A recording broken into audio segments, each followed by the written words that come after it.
Now, this is really off the tails of Rick Chow being convicted or acquitted, rather, not guilty.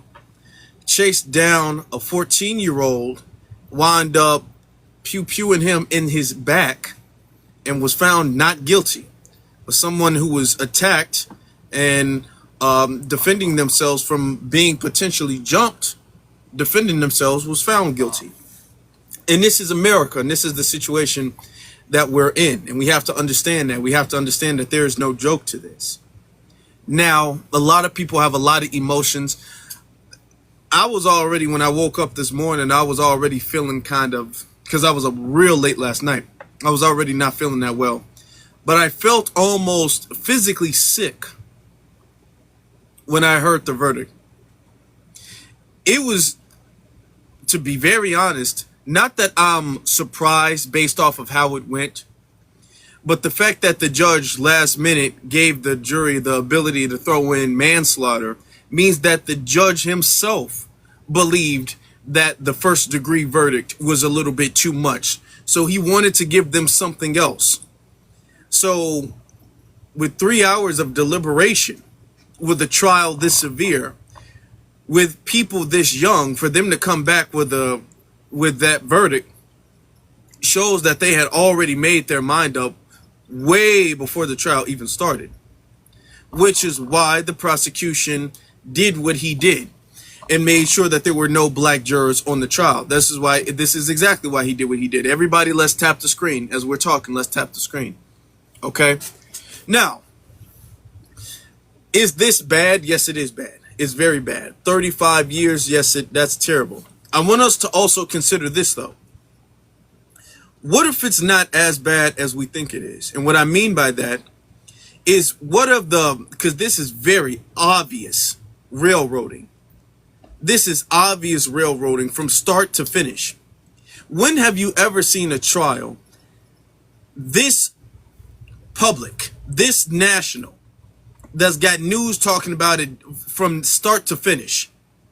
When have you ever seen a trial end in less than a week? In less than a week. I'm talking about from jury selection all the way to conviction and sentencing. And it took a few days. It took a few days. That's not even a precedent thing. You don't never see that. You never see that. In less than a week, I'm talking about from the beginning of picking the jurors to not only the verdict, but sentencing in less than a week. You've never seen that before.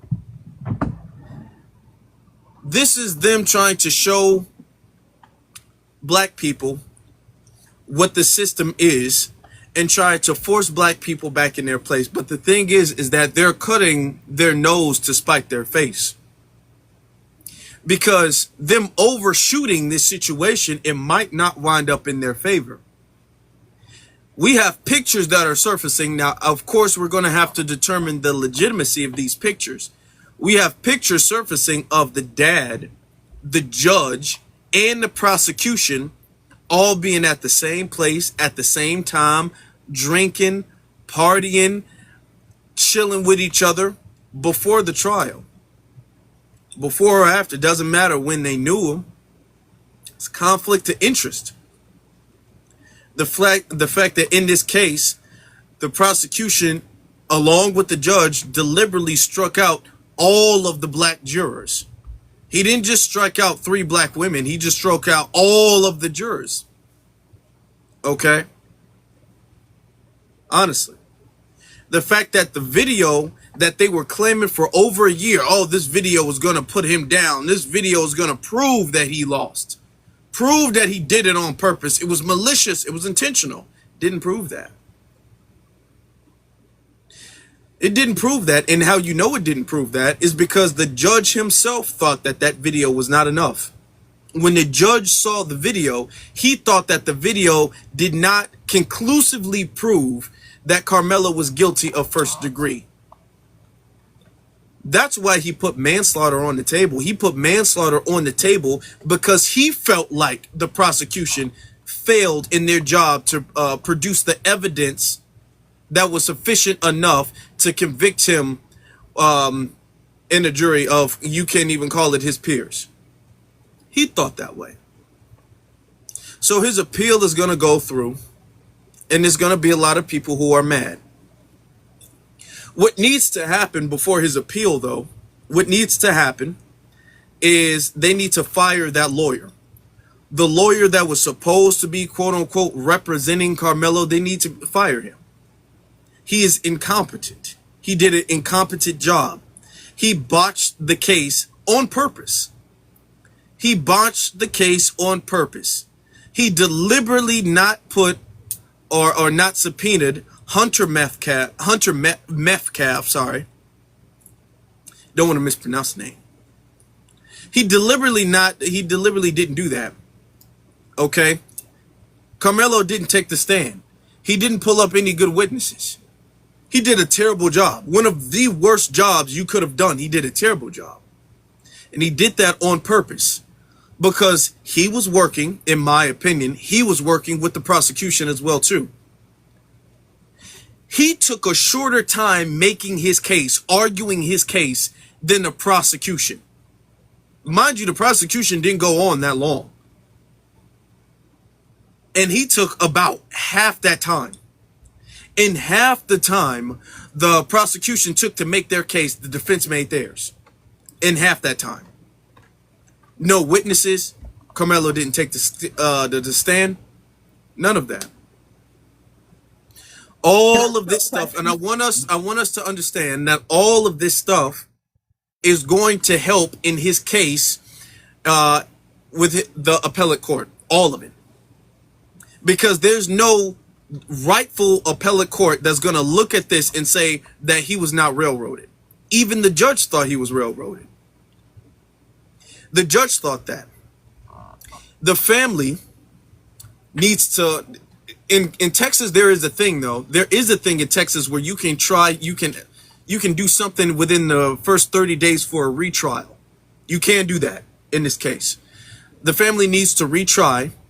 They need to make an appeal to retry even before the actual appeal of the sentence. The first thing the family needs to do is to fire that lawyer. I don't think that lawyer is not safe around black people. Their quote unquote defense attorney did a horrible job.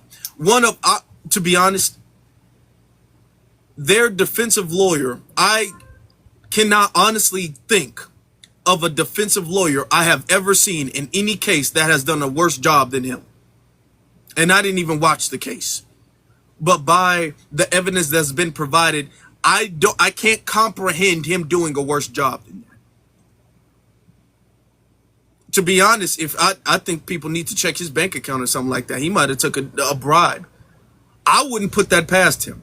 I wouldn't put it past that lawyer to have taken a bribe to botch this case. I wouldn't put it past him. I think his phone needs to be checked. I wouldn't put it past him. I wouldn't put it past him that he knew the judge or knew somebody on the jury or knew the prosecution. I wouldn't put it past him. The fact that he didn't try, to be honest, you would have thought he would have raised hell. You would have thought he would have been tripping out that there were no black jurors, but he kind of just like, He made a little bit of noise about it. He said something slightly, but he didn't make no big deal about that. I would have made a big deal about that. Oh, I would have been fussing. And if you know there are no black jurors on the trial, you should have came with your A game. You should have came with that.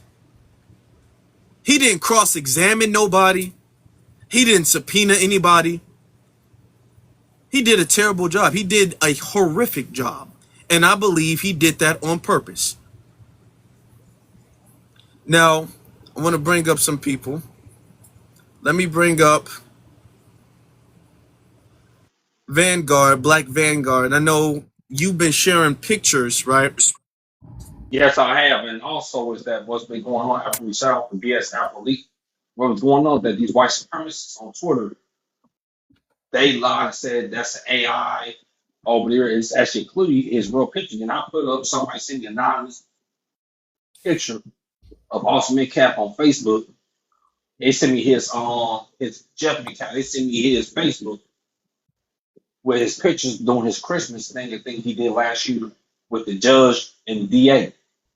So Mm. they basically try to cover up for him. No, so with this picture alone, they do a mistrial. You got the Grok, and you got these AI tools trying to license AI. It's clear you see that's also McCann, just McCann's father. And that's the DA and the judge. And I was resigning on the I've seen, case. to be honest, brother. To be honest, I've seen multiple pictures. I've seen multiple pictures from different angles. Normally, when you make an AI picture, a lot of times you can kind of tell, especially when you're making an AI of real people. But I've seen multiple pictures from different angles, and all of those pictures seem legit. Oh, it's All of real. those pictures, they're wearing the exact same clothes. They're in the exact same environment. There's no, because AI normally, there's some type of difference that you can tell that, okay, this is an AI generated thing. You don't get multiple very clear pictures, and then say they're AI. No, that doesn't make any sense. And they I mad don't because think that they're AI at all. I exposed the truth. And then the white supremacists mad at me because I actually posted a picture with Jeff Metcalf's Facebook before he deleted it with all his pictures though with doing his Christmas party he did, I guess last year. The picture with the DA and judge. So this is actually what's frustrating also is that where are these so-called legacy organizations? Where is the NAACP at the early the divine now? Where are these so-called legacy Black Democrat organizations speaking on behalf of Mm. Black? They prick is quiet. You know, you ever heard that one word from Jasmine Crockett, Al Green, all them. They see the Black Caucus, they gross quiet, sound like a church mouse. They're saying not one word against Camilla Anthony or that Rick Charles situation. Hey, That's where's true. 20 million black people? Where's 20 million black people that's supposed to be in the streets? Okay. Hey, I'm former Chicago gang member. Okay. I now have a doctorate, degree. I own So there were other people up here before you, and we don't want to hear about your gang life, right? We don't want to internationally. hear about. You know, So Boo is a anti-Black American woman. I don't know what he is over there in Africa, right?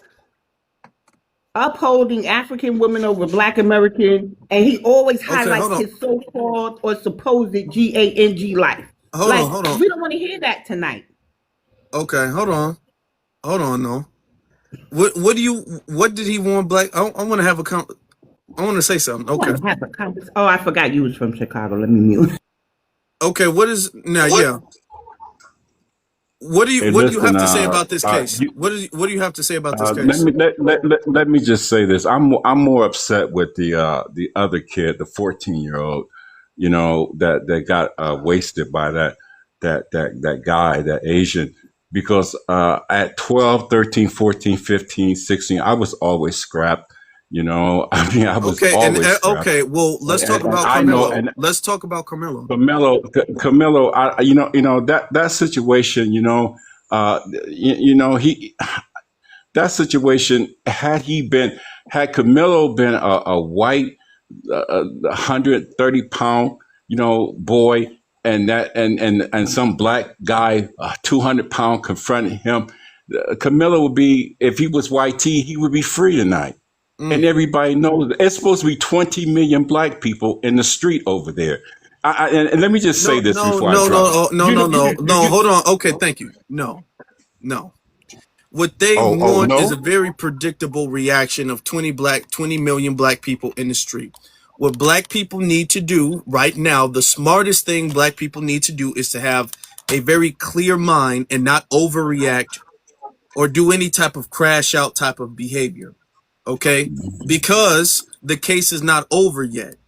There's still a possibility of a retrial and there's still a possibility of an appeal.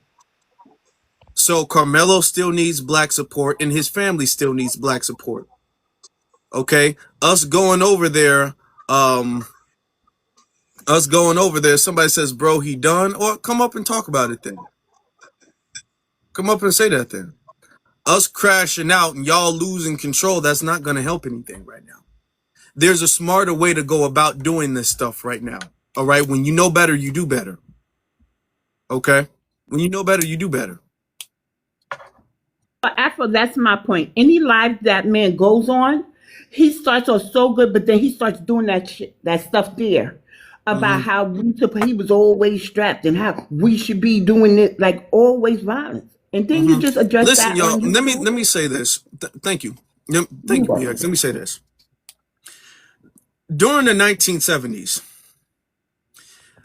the Black Panther, really the 60s, honestly, 60s, 70s, the Black Panther Party was flooded with COINTELPRO agents. All right. These are the COINTELPRO agents that were set up against Fred Hampton, Freedom. William O'Neill. There was a COINTELPRO agent that confessed on his deathbed to setting up Malcolm X's security.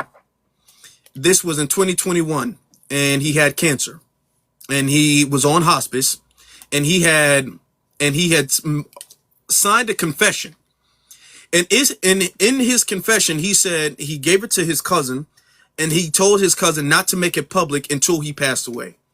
Once he passed away, the confession he wrote said that he is a part of the federal government or was working with the federal government to infiltrate Malcolm X's security, to sanitize them, to get them arrested and put away, so that Malcolm X was only secured by other federal agents. So anybody who was legitimately on Malcolm's team was arrested or locked away or something else. And all of Malcolm X's security was strategically replaced with COINTELPRO agents, which is why on the date that he was unalived, you didn't see any type of security to react to that at all. The security was conveniently stepped aside and moved aside completely. Now they pewed him several times, but there was no return fire from his security one time, not at all. The reason why is because they were all COINTELPRO agents. That's the reason. So we have to be aware of that. When you have people on here who are trying to encourage you all to crash out, you have to look at that as suspected COINTELPRO behavior. Okay? Because there's no benefit in that. They're not doing it. It's not like they're going to lead by example, but they want you to do that. I want you to look up everything I just said. They want you to do that. They're not going to do that, though. So we have to be careful. Let's get to FBA primetime. Hey, peace to the panel, peace to the host. Yeah, I'm definitely hurt, sad, and everything in between because I feel like his legal team did not do a good job at all. So I am of agreements that he need a new defense attorney. I don't know how Hunter didn't get subpoena to talk in the trial, but Hunter was right there to see it all happen. And Mm-hmm. he literally been caught lying multiple different times. So I'm trying to figure out how did he not take the stand, but everybody else take the stand except him.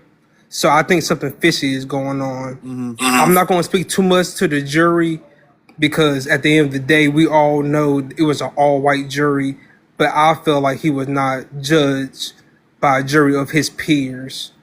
And I feel like his appeal process will go through I personally. feel like that too. And let's just keep that energy out. Let's keep our head up. Let's keep our head Yeah, I up. mean, it's Let's keep definitely that out there. it's definitely not the end. About I know a lot of our people are upset and mad, but this is not the end of the trial.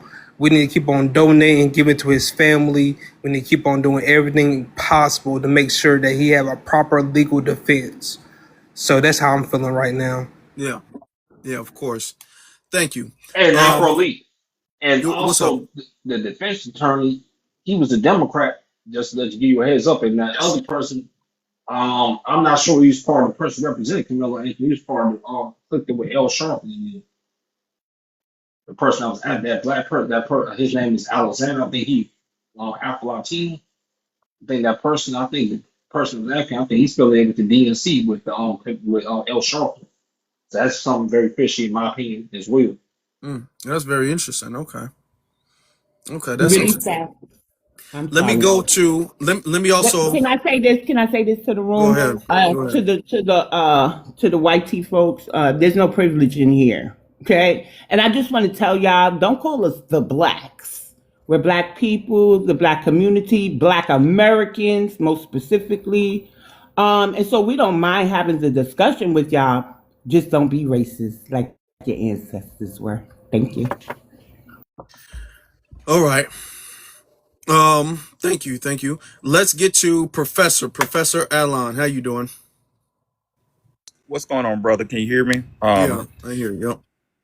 Yeah. This case is very interesting. First and foremost, with respect to the agent provocateur factor that you mentioned, brother Afro, our Professor Chris Hedges of Princeton and Rutgers University brought up something very interesting during the Black Lives Matter issue.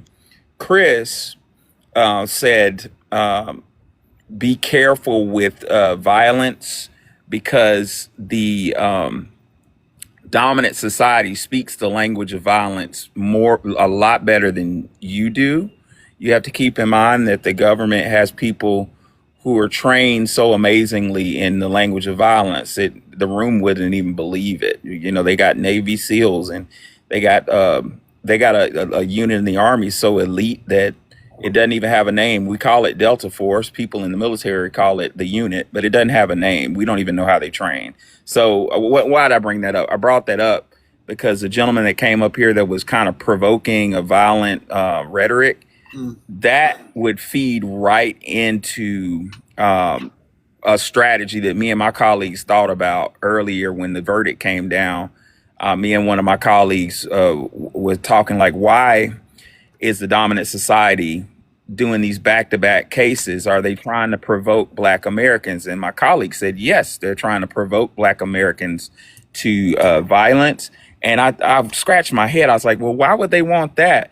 And the conclusion that we came to collectively is that if the foundational Black Americans reacted with violence, that would give the language function of justify. That would justify them utilizing extreme violence on us. So that was very wise of you to say that.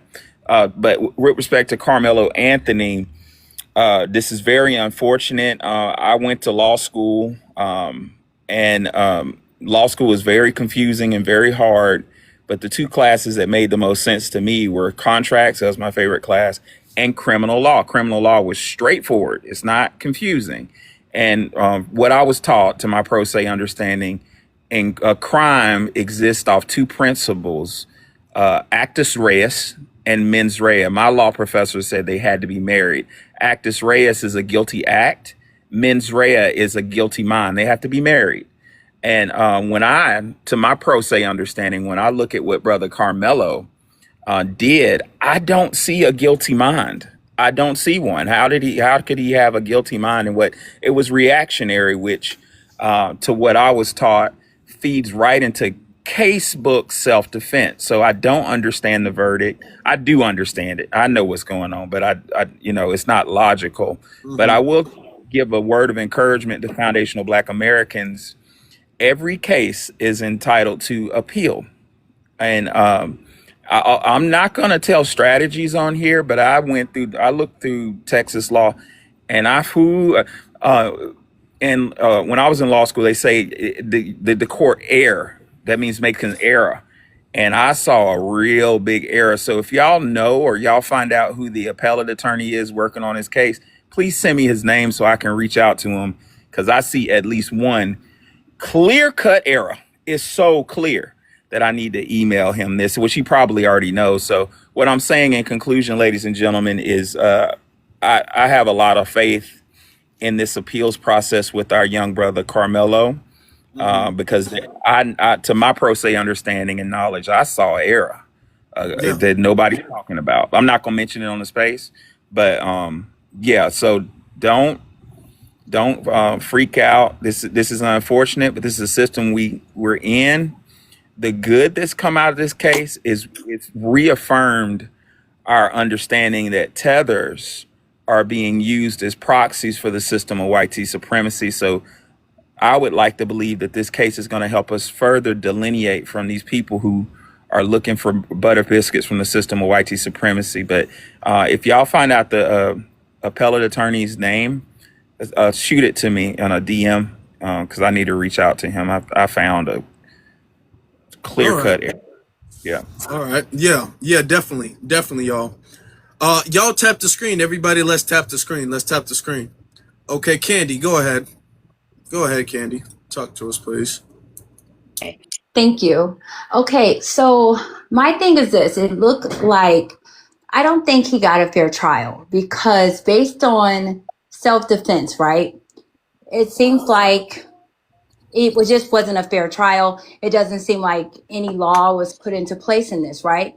So I don't even know why it even went that far. So self-defense is the legal right to use reasonable amount of force to protect yourself, others, or your property from harm, right?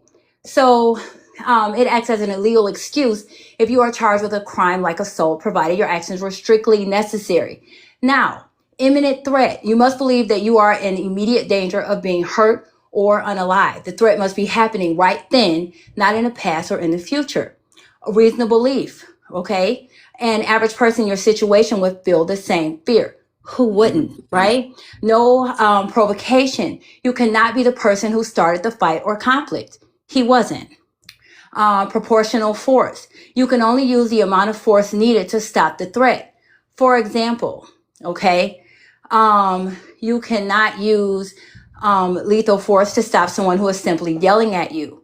Okay, duty to retreat. He did run. In some places, you must try to safely run away or avoid the fight if you can before you use force. He was running away. Every single step was present in this situation. It really is unfortunate, and I feel so sad for him. This young man should have been on his way to college. It seemed like he did everything he was told he was supposed to do. He was a hero. He had saved a child from drowning. He was in the newspaper for that. He got good grades. He did sports. And in fact, it looked like it was just a situation where he was in a really bad situation. And I don't know what anybody would have done in that situation. What did they want him to do? So I feel like it's just unfair. And I definitely think he should appeal it. And I do think that he should have won this case. I send prayers to the family, but this is unfortunate. Seemed like he had a good case. He in a competent, keyword competent lawyer would have been able to give him a better defense. Okay? The fact that this lawyer didn't even try. I don't think this lawyer tried. The fact that this lawyer didn't try at all makes me believe genuinely that this lawyer was in on something else. Yeah, Afro. And to your point, brother, on what I found out today, what was reported to me, y'all verify this, is the defense only called one witness to the stand.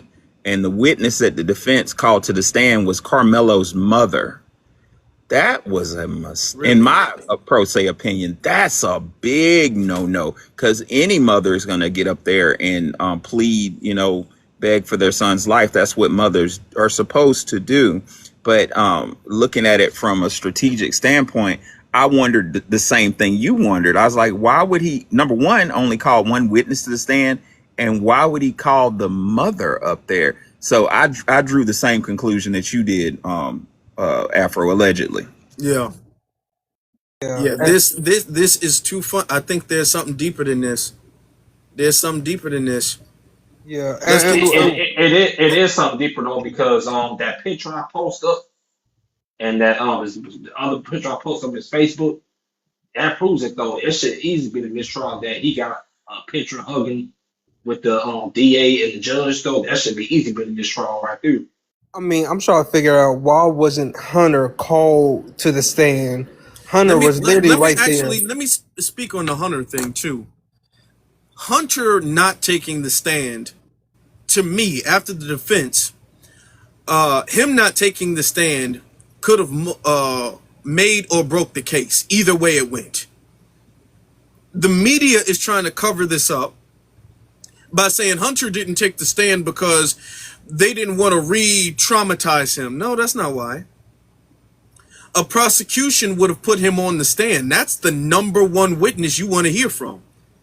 He is the person who initially said he started the argument and confrontation. The prosecution and the defense didn't want to put him on the stand because it would have turned out he was a liar and he made it up. And his story would have conflicted with the stories of all of those other little liar high schoolers, because all of them told different stories. All of them told different versions of the event. The prosecution and the defense can admit to that. All of them told different stories. If they would have had Hunter, he would have had to not only tell his version, but his version would have had to match what he initially told the police, and then it would have had to match what he told this news channel and this news channel. We have to remember the same day, the day of the incident, Hunter, his mom, and dad were all on the news trying to give their take of what happened, trying to get ahead of the story. Then they started walking things back and telling conflicting stories and things. If he would have gotten to that stand, he would have been ate up. And the defense knew that. That's why the defense didn't let him, not Austin, Hunter, I mean. If I said Austin, I meant Hunter. The defense knew that. That's why the defense didn't let him on there. You're trying to save Karmelo. You're not trying to spare Hunter. Why would you not have him on there? He did it on purpose. You can't convince me otherwise. Let's get to Patuni. Yeah, they were saying that Hunter hid out for 3 hours during yesterday. They were saying that they had they took like a 3 hour break trying to find Hunter, but because the defense was trying to call him to the stand, but the defense was terrible. I don't even know how the whole trial just seemed very off. Everything about the trial. Like, why did they hold that trial right now? They rushed it, to me, compared to how long the other man took, that the one that Pew Pew Cyrus, compared to how long that trial took. Like, now we just doing these trials back to back. It's like they trying to cause some kind of trauma to like push us out there and make us do some things that they know they're gonna turn it, around and use against. But I just think that the Democratic Party, for one, is one of the reasons we've been pushed out there, because they need injustice on us for we can go down there and vote them back up into the position that they want to be in. I think they trying to get votes. And another thing, I think, the white people been wanting a race war, So all these things are provoking us.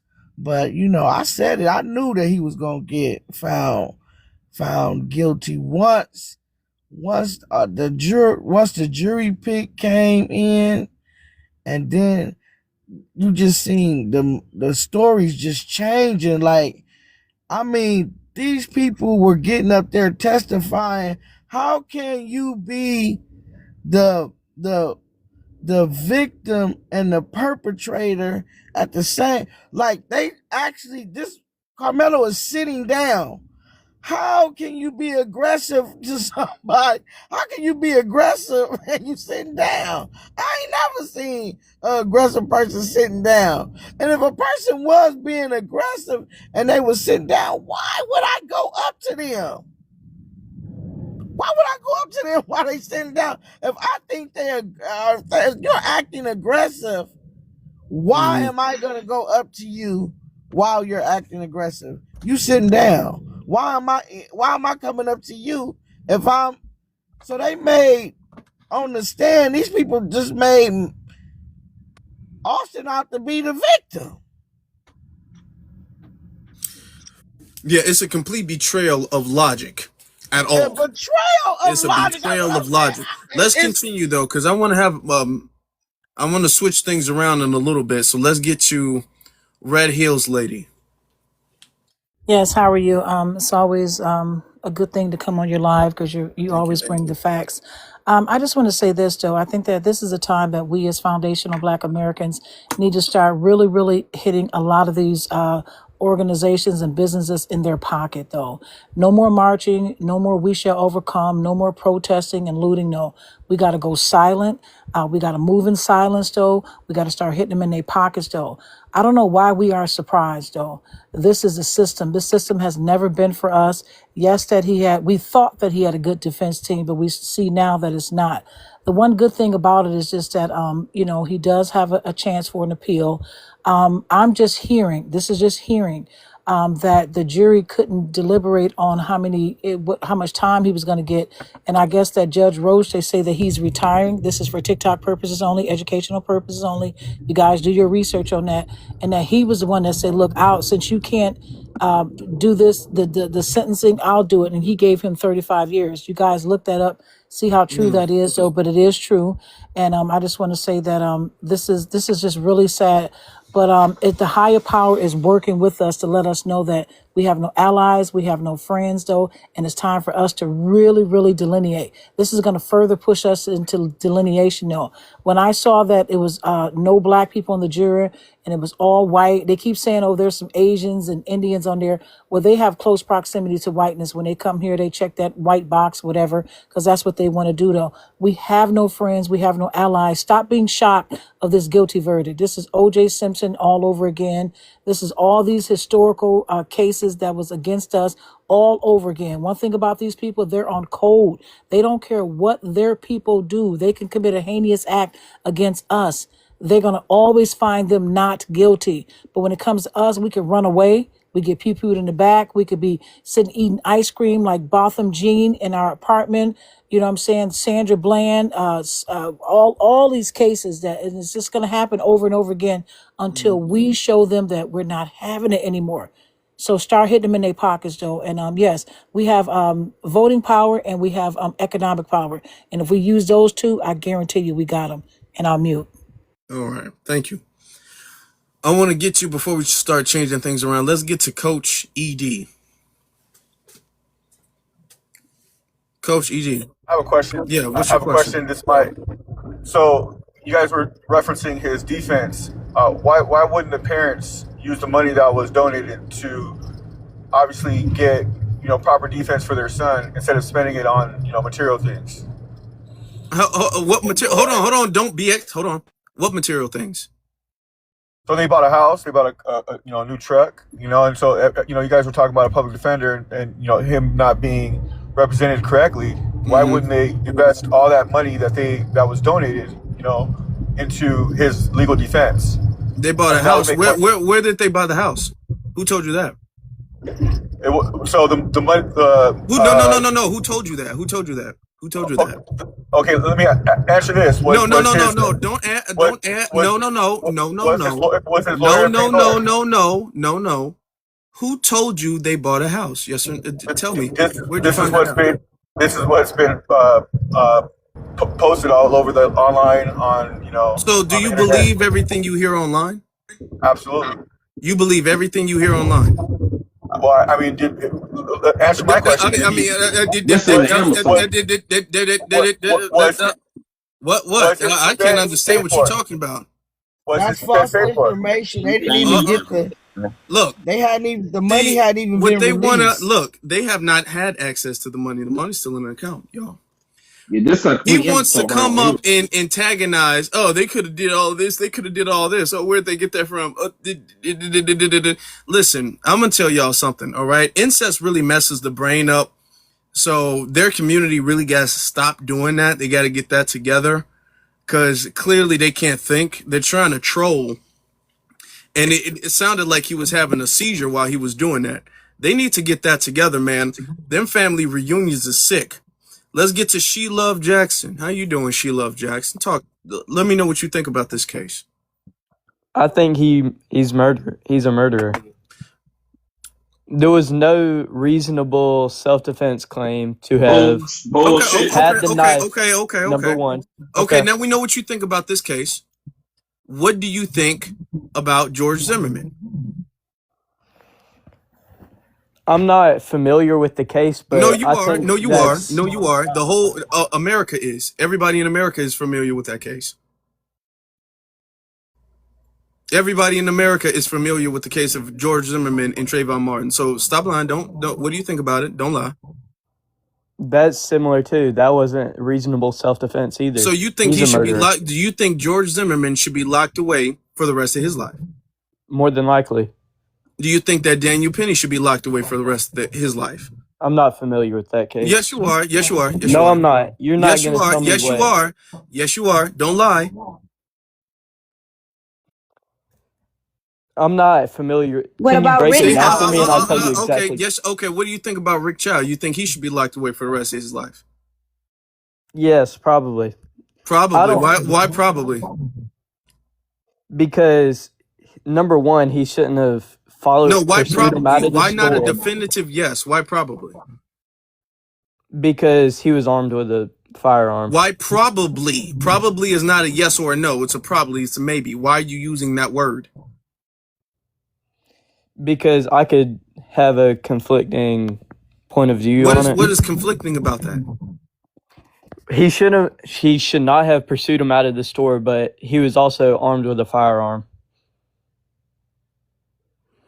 So you get to go around. You get to go around pew-pewing people because they may be armed. No, he wasn't maybe armed. He was armed. No, but he didn't know that at the time when he was pursuing him. But he didn't. But shoot him. anyway. Okay. So he should be locked away, right? Yes, I'll agree with you on it. Okay. So you believe he should be locked away. You believe George Zimmerman should be locked away. You believe Kyle Rittenhouse also should be locked away too. Yes. Okay, good. So we'll start with them. How about that? We'll start with them. Let's go back. Let's round all of them up and we'll start with them. Before we go to Karmelo, let's go back and let's grab George Zimmerman. Let's start with him. Let's sentence him. Let's grab Kyle Rittenhouse. Let's grab Daniel Penny. Let's grab Rick Chow. Let's grab all of them first. If y'all gonna be strict on crime, cool. Okay, we can all be strict on crime. But what we're not gonna do is we're gonna be quote unquote strict on crime when it's a black person. And then, well, technically they did fear for their life when it's somebody else. No, if we're gonna be strict, let's be strict across the board. Everybody gotta get it. That's why I'm not really familiar with that case. I really don't know anything, dude. I'm nervous, man. Why y'all nervous? All of them are coming up here trying to troll, but they sound nervous. If you want to troll, you can't sound nervous. If anything, I should be upset and I sound more confident than you. Y'all sound nervous. How do you guys feel now? Okay, so hey, what you nervous for? Are you nervous because you feel like you're gonna lose the appeal? Is that why you're nervous? Hold on, let's get to Oh, they know they're gonna lose. Florida. Can you read Rashid? Hello? While she's talking, can you read Rashid's comments? Because I'm about to mute him if he don't come talk to you. He's a repeat offender with a fake page. I don't see who he is. Because the prompt makes it hard to read. Okay. He's saying, why not start with Karmelo first when the white tea guy was talking come and you up were saying then. Come power up then. house and all that. Okay, come up then. Yeah. You can mute them, BX. You can mute them. It's all right. They'll be in here still. Florida. Yes, sir. What do you think about the situation? I'm agreeing with you, and I'm listening to listening to you talk, and I agree. I believe that I believe his attorney was corrupt. I believe the whole court system, the whole court thing was corrupt, from the judge to the jury. From his father had some influence in the matter. I just think because you basically the defense ain't really. It was a chitlin circus, and the defense ain't do not a damn thing. So I believe that would backfire on the on that lawyer, because I don't see who will have him represent them at any time, because that really looked real bad. So I just believe the whole thing correct. I believe they need to look into his finances and see if he was paid off, see who was paid off. So I land with that. Yeah, thank you. All right, let's. I wanted to quickly say, Brother Afro, to that stuttering imbecile who said that our brother, dear brother Carmelo parents bought a house, and that imbecile.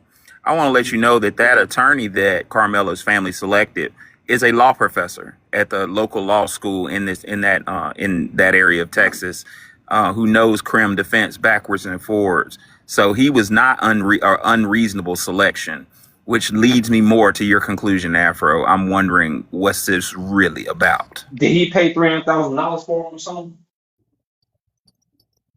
Yeah, I'm not sure. He's a professional. They didn't just pull nobody out of no hat. They didn't just randomly throw a dart at a wall and say, okay, we'll pick him. And I'm pretty sure he gave them false confidence that he was going to be competent the entire time. I'm pretty sure he did that. Yeah, and he failed them last minute. And to go forward on that, just a little bit, right? I mean, these people didn't get access to the funds at all to actually assist with his legal defense. Like, their accounts was frozen. The GoFundMe, because I tried to go fund him, we couldn't even go fund him any more money. So that also got play a factor into his legal defense. Yeah, I think people forget about that. I want to say something really fast. I got on here maybe about 10 minutes ago on the actual live. So thank you for adding me. I just want to say I've been seeing a lot of racist comments, just in this live comment section and then on Facebook as well. And I would like to come with the statistics, because I hate the fact that people are constantly denying racism. They Google everything else. They Google lies, but they never Google the statistics. And that really bothers me. So let me read this. This is straight off of Google. You can take your little fingers and type that in, and you can find the same thing that I just found off of Google. An all-white jury presents statistically verified challenges for a black defendant. Legal and sociological studies show that jury racial composition directly impacts deliberations and sentencing outcomes. Now, this is a study from Duke. A landmark study from Duke University found that an all-white jury pools convict black defendants at a significantly higher rate, 81%. Than they would convict a white defendant. That is so disproportionate. And if you think 12 white people did not have some type of racial bias towards a 17-year-old black young man, then you are absolutely wrong. It has everything to do with race. So that's all I want to say. Yep. Yeah, it does, which is why they deliberately made sure that there were no black jurors on there. I mean, and for it took 3 hours. One minute, guys. Yeah. Hold on. Let's make sure. I'm sorry. They've been saying in the comments also that they weren't all white tea. So y'all gotta understand this too. Hispanics are identified as white tea because white tea is in a racist status, right?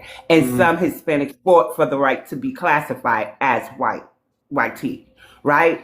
Some Africans even are identified as white tea. So when we say all white jury, then we know what we're talking about. Also, the history of Black Americans in America. George Stinney Jr. comes to mind. The all white juries, the way that if we even made it to an all white jury, it's not too far fetched to say it was racism. Like, y'all know American history. Yeah, y'all literally know American history. We do. Let's get to I did it at the bottom. Yeah. Just listening to that case and everything, and you're hearing people talk about he should have just left. If it's raining, why is one person the only one that's an issue? What are the rest of his teammates? You know, at track meets, everybody mingled. That's what them kids do. They mingle. They talk about track. They follow each other on social media. It's a big old family of track, participants. But where was the rest of the teammates? Nobody ever asked that question, since it's so shunned upon to be under somebody else's tent. Yep. And here's the thing. Who gave Austin the authority to tell somebody to move from under a tent that didn't belong to him? Because from what I'm hearing, and I got to check this out, Austin and his brother Hunter were suspended from the track team for their absence. From what I've been told, they were not on the team. Now, Carmelo was on the team. So from my understanding, he was the only person who actually had a legitimate reason to be there. It wasn't his school, but he had a reason to be there. They didn't have a reason to be there. And the brother also said that they weren't there for track. His twin brother, he said that on the news, that they were there to hang out. Yeah, it's just sad, man. Like I said, a guy lost his life, a kid lost his life, which is, sad on both ends. But to defend yourself and go to jail, and then to do something heinous and get off, it don't go together. Yeah. So I don't know. It don't. Why? And there's a whole bunch of white people in the chat room who are mad, but they're too nervous to come up. They don't want to come up. Yeah. They're like the other two little dudes who are shivering. They'll type in the chat room. Don't let them get you. Oh no. Don't let them get you me at upset. all. Let's get It don't bother me. hold on. Let's get to No Shirt. What's up, Afro? Okay. Hey, what's going on? I'm doing good, man.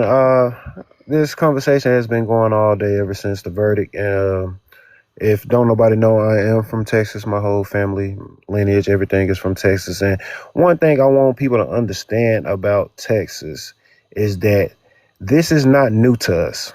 Okay, when majority of the time, I'm gonna say like 98% of the time, we always get an all-white jury. And then on the top of that, if we do get some color in that jury, they're usually COONs. Okay, so this is not nothing new that this happened in Texas. It happens all the time. You could check the stats.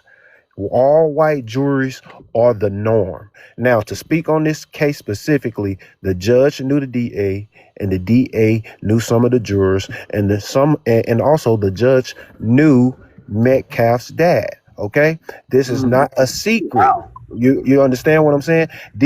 And when I say this is not a secret and this is the norm, I'm talking about all over Texas. People are connected in Texas. The judges have kids that go to the same schools as the DAs. They play for the same softball teams. They coach the same kids all of their life. These people in Texas are connected. This is not nothing new to us down here.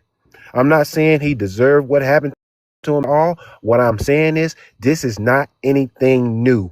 People are getting upset about the wrong things. We need to go at these people and not these people in these comments and stuff like that. We need to go at the heads of the snake. You dig what I'm saying? This is not anything new down here. I swear to you guys, this stuff happens every year. You might not hear about the other cases that go on because they don't get much publicity as this case, but this happens every year in Texas to a black teen. I promise you, you can look this up. And I just wanted to say that because everybody's been focusing on, well, did he have a poker, or he wasn't supposed to be under the tent? They're worried about the wrong things that don't even matter now because the case is up, when you need to be looking at these people involved in the case, the reason why the case went this way. You know what I'm saying? And I'm gonna just fall back on that. Well, what the brother, and I believe you know Shirt, but I'm saying if you're saying what you're saying is true, that's an issue. I clerked when I was in law school for the Honorable Helen Shores Lee in Birmingham, Alabama. May she rest in peace. Wonderful judge. And to my understanding, I would be judge had $140 million case, and she knew one of the defendants' uncles from high school, and she had to recuse herself. So that might be an issue right there. So thank you for saying that. Yes, sir, Professor. Yes, and I don't like when people just take my word on things. So I promise you, you can go look it up, and you're gonna find it's still on his father's Facebook page. Pictures with him and with pictures of Metcalf's father, the DA, and the judge. They Yeah, Wow. knew each other. and Yes, it's no a sir, conflict of I saw the yes. picture Hold on, too. hold on, hold on. Yes, and no it's a sir. conflict of interest. But like I said, y'all, this is what goes on down here. These people always absolutely know each other. You know what I'm saying? So this is definitely part of a bigger scheme. And I don't know enough about that his representation to throw his representation under the bus. But like the brother said before me, I definitely would look into him. If I was his folks, I would definitely look into him and his connections down here because uh, Texas is very well connected, and that's the only way you get out of situations or get into situations down here. And I'm gonna just fall back on that right there. Well, what And we also, can agree on is whether he took a bribe or not, whether he actually did it or not, he's incompetent. Either way, they need to get a new lawyer. Either way, he did not do a good enough job. He didn't do a mediocre job. He did a job in favor of the defense, of the prosecution.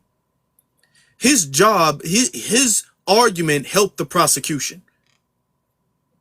How short he was, how brief he was, him not calling any witnesses, it helped the prosecution. He was there as their damn near safety net. So Well, regardless of that, he needs to go. if I may add to that for a second, Afro, I start getting nervous in jury selection. It's called voir dire. In the South, we call it voir dire. But in voir dire or voir dire, however you say it, you strike jurors. And I was wondering, like, I met a brother from that area, and he said it's a lot of black people there. So why is there not one black juror on the jury? That got me nervous. They So it's strike looking the like what you're my talking bad, about. but they strike the three qualified black ones. They strike them. Usual. It was just dumb rice, like just dumb. Like not even smarter than a fifth grader gonna get up there and say he not sure if he could send a young black man to jail. Boy, these white tea people ain't getting up here telling them the truth that they know they finna send him to jail regardless if he innocent or not. So why do we get up there as black people and not even advocate for our people enough to get on a jury? That's I the Amen. have a difference. question, Afro. Do you Was think that how can I say it? Somebody said vote blue. And I'm like, New York has such bad police brutality and stuff like that. Voting blue ain't really going to help the judicial system. Like, it's literally not. Do you think voting blue would help cases like Carmelo Anthony's case in the all white T jury? But didn't Marcellus Williams happen under Biden? Like, it don't well matter to who did to what. answer that question, I have Daniel to ask Penny. another question. To answer that question, let's ask another question, right? What have blue people said about this? What have the Democrats said about this? What has the NAACP or any Democrat or liberal said about this? Said about the fact that he had an all-white jury? What have they said? Have they raised an issue of this? Have they raised the issue of the potential connection that the prosecution and the judge have together? Has any of them said anything about this? Have any of them made this a big deal or an issue? So if they have not made this a big deal, what would make you think that if they were empowered, things would be different? That's my answer. Right. And Jasmine Crockett is in Texas too, right? She hasn't said nothing? No, no. Right. Thank Let's you. get to let's get to Chanel because I want to keep things rotating. I want to keep things going. Hello. How you doing? Good. How are you? Um, I I'm don't even know alive. why I I'm said alive. good. When I'm keeping the fight going. Yeah, I don't even know why I said good. It's just a habit. I'm frustrated. I'm really just feeling like I already knew what was going on. I already saw what was going on once they picked the jury. But the fact that he didn't get that video admitted says a lot. I don't care what the judge could have refused the video, whatever the case may be. In the beginning of the day, if the video is edited and tampered with, the original is admissible. So I really don't even feel like his defense fought enough to even get it admitted.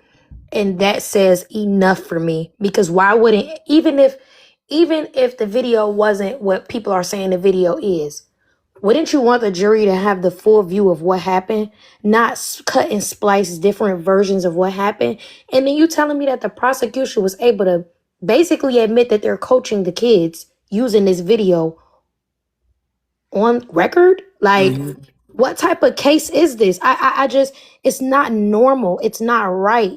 And the fact that you're not even speaking up, you're not objecting to these things, you're not filing, he could have filed to get a new judge. Once the judge, refused it, okay, file it again. Go get an appeal on that. Go over his head. Why are you not going over his head? He just wasn't doing enough. And they rushed this case so that nothing could be done to help Melo. And I'm really mad at the NAACP because why they didn't swoop in day one of this trial? Why they didn't swoop in long before this trial even started? Where They were should have y'all been at? all over this trial. All over, like They white should have on been rice. all over it. It's blowing my mind that nobody stepped up with the ability to assist when they saw that his counsel was failing him. I've been watching his counsel fail him every day of this trial. Every day of this trial. It's heartbreaking. It is. It is. It really is. We still got a fighting chance though. Let's not give up. Let's not Yeah. act as if, Hey, let's not get ourselves in that mindset. Hey, But can I say something real quick though? Is Be that out in two. He gonna be out in two. Watch. He's going to be out in two. So what I say is that we should never let the NAACP, the urban league, and tell us about how good the Democrat Party is. But when it came to the Break Child and the Carmelo Anthony situation, they was crying like a church mouse. They were nowhere to be found, nowhere to be said. Like the sister said, they could easily took Carmelo Anthony's case. The NAACP, all NAACP power lawyers they could easily took his case and defended him. But we don't want to hear nothing from these Democrats saying that the Republicans is bad. The Democrats could have easily, the NAACP, they could have easily saying, okay, this is our chance to shine now and try to get black support now by actually come out anti-defense. They actually messed their chance up now. The Democrats messed up because that could have been a perfect opportunity to win black support back from the Democrat Party in this Kamala anti situation, but they failed. yeah. Didn't say anything. Didn't try. Nobody's trying. It's all right. It's okay. But they giving out help to the illegals though. They giving out help to the illegals though, but they not helping the believe, NAA, the people that's NAA and CNP. We the NAACP, not the illegals. Like, I'm irritated, y'all. I'm sorry. Yeah. NAACP are immigrants, aren't they? Man, a lot of them are. Let's Right. make sure we get to everybody though. Let's make sure we get to everybody so we can keep it flowing. Let's get to Blueberry Muffin. Hey, good evening or good morning, depending on where you are. Yeah, I was upset, but again, they had intended to railroad Karmelo to send a message to all the black folks. Okay? This was the message that they had intended to send. And I don't think it's going to fly because this was more than just a miscarriage of justice. This was a lynching. All right? This was a lynching. And everybody knew the fix was in with that all-white jury, for starters. And then second of all, they didn't consider any of the evidence. None. And I do believe there was some witness tampering. I do think there was some jury tampering. Because Frisco, Texas, I've been through there a couple of times. It's one of those cities where everybody knows everybody, literally. And I'm not surprised the Facebook photo showed the Metcalf's chummy with the judge and other people. Because you got to keep in mind, some of those folks in there are part of the Kappa fraternity, if you know what I mean. All right? That's just the way of life. That's how they do business. And now we can see that there was never any intention to give Carmelo a fair trial. Never. Because, again, these suckers wanted to send the message loudly, clearly to all black Americans: you don't have any rights, period. End of discussion. And you don't even have the right to defend yourselves. And they wanted us to be afraid. They wanted to go back to how it was during our grandparents' and great grandparents' time, where if you spoke up, you got lynched. If you even said something in your defense on a job, you got fired, and then you got lynched. Enough. Not the L word. You got to say strange But food. But yeah, otherwise, I'm with you. I'm with you. Go ahead. But we just No, got to close. I want to call it like it is because, listen, one of my parents grew up in the deep, dark South, Mississippi, and the other one grew up in Michigan. And you know what the difference between Mississippi and Michigan is? About 2,800 miles. That's it. Okay? And so the NAACP, they can go kick rocks. All these other fake phonies and frauds, they can go kick rocks. We got to start rebuilding from the ground up. And as the young sister said, the young warrior said, I don't think he's going to do all that time. I think he's going to get out on appeal, because when all the dirty stuff comes out in the open, and it's going to come to light, then they're going to get him out. And free Carmelo Anthony. Thank you for allowing me up on the stage. God thank you. bless. Afro, Thank you, can I man. just say this? They said we need another NAACP. No, because that is the National Association of Colored People or something like that. We're not colored people. And when you start putting in terms like that, then everybody jumps on the train, right? We need our freedmen bureau. If you're Black American, we don't need another people of color anything. We aren't people of color. We aren't, right? We need freedmen, protections and bureaus and stuff for us. Thank you. We got to get our way from that. Let's hold on. Let's get you Baby Flame. Yo, God bless. Blessings to the host Thank you, and brother. blessings to the panel. Now, I'm probably gonna say a lot, but my phone is about to die. I was waiting to come on. I'm gonna charge up when I get back to my crib, but if I go out, just go out. But I'm gonna start by saying this: Cyrus, I'm sorry, Carmelo Anthony. They're using him as an example, just like they use Cyrus as an example. And I say all that to say is because America is turning 250 years old on July 4th. And guess what? America is using this milestone to, well, America is using this time right now to celebrate its success in becoming one of the greatest countries in the world, one of the most successful countries in the world with their capitalistic system, which benefit of black people being at the bottom, which benefit of which was which was designed by seeking, destroying, dividing, and conquering. So everything that we see in the media right now with Carmelo Anthony, with what happened with Cyrus, with all the police brutality, with how those police I can't remember her name, but they beat that woman, that black woman. She was like 5'5", 135 pounds. They beat her, they pummeled her. They pummeled her. Okay? You see police, they coming into people's houses now. They don't got warrants. They coming in, they punching them. They coming in, they doing everything. I mean,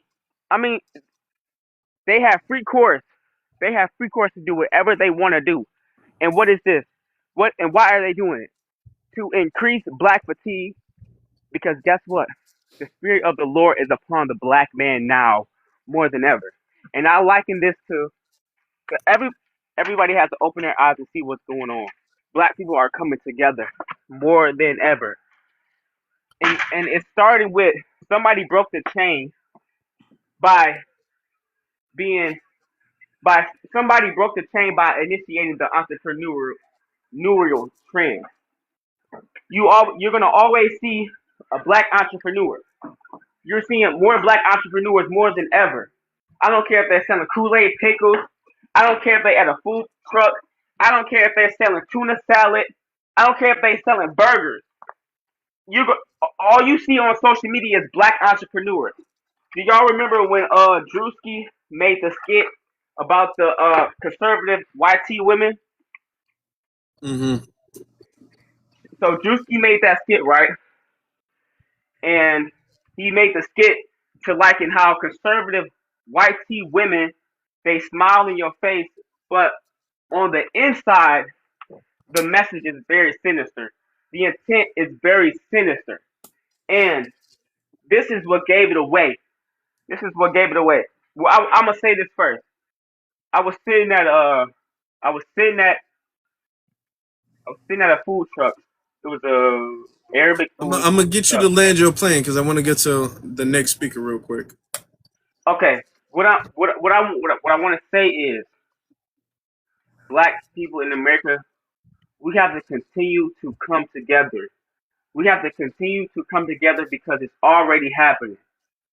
America is turning 250 years old, and while all this is happening, I still believe that the spirit of the black man is likened to the spirit of the story of Joseph and how he was forced into slavery by his brothers.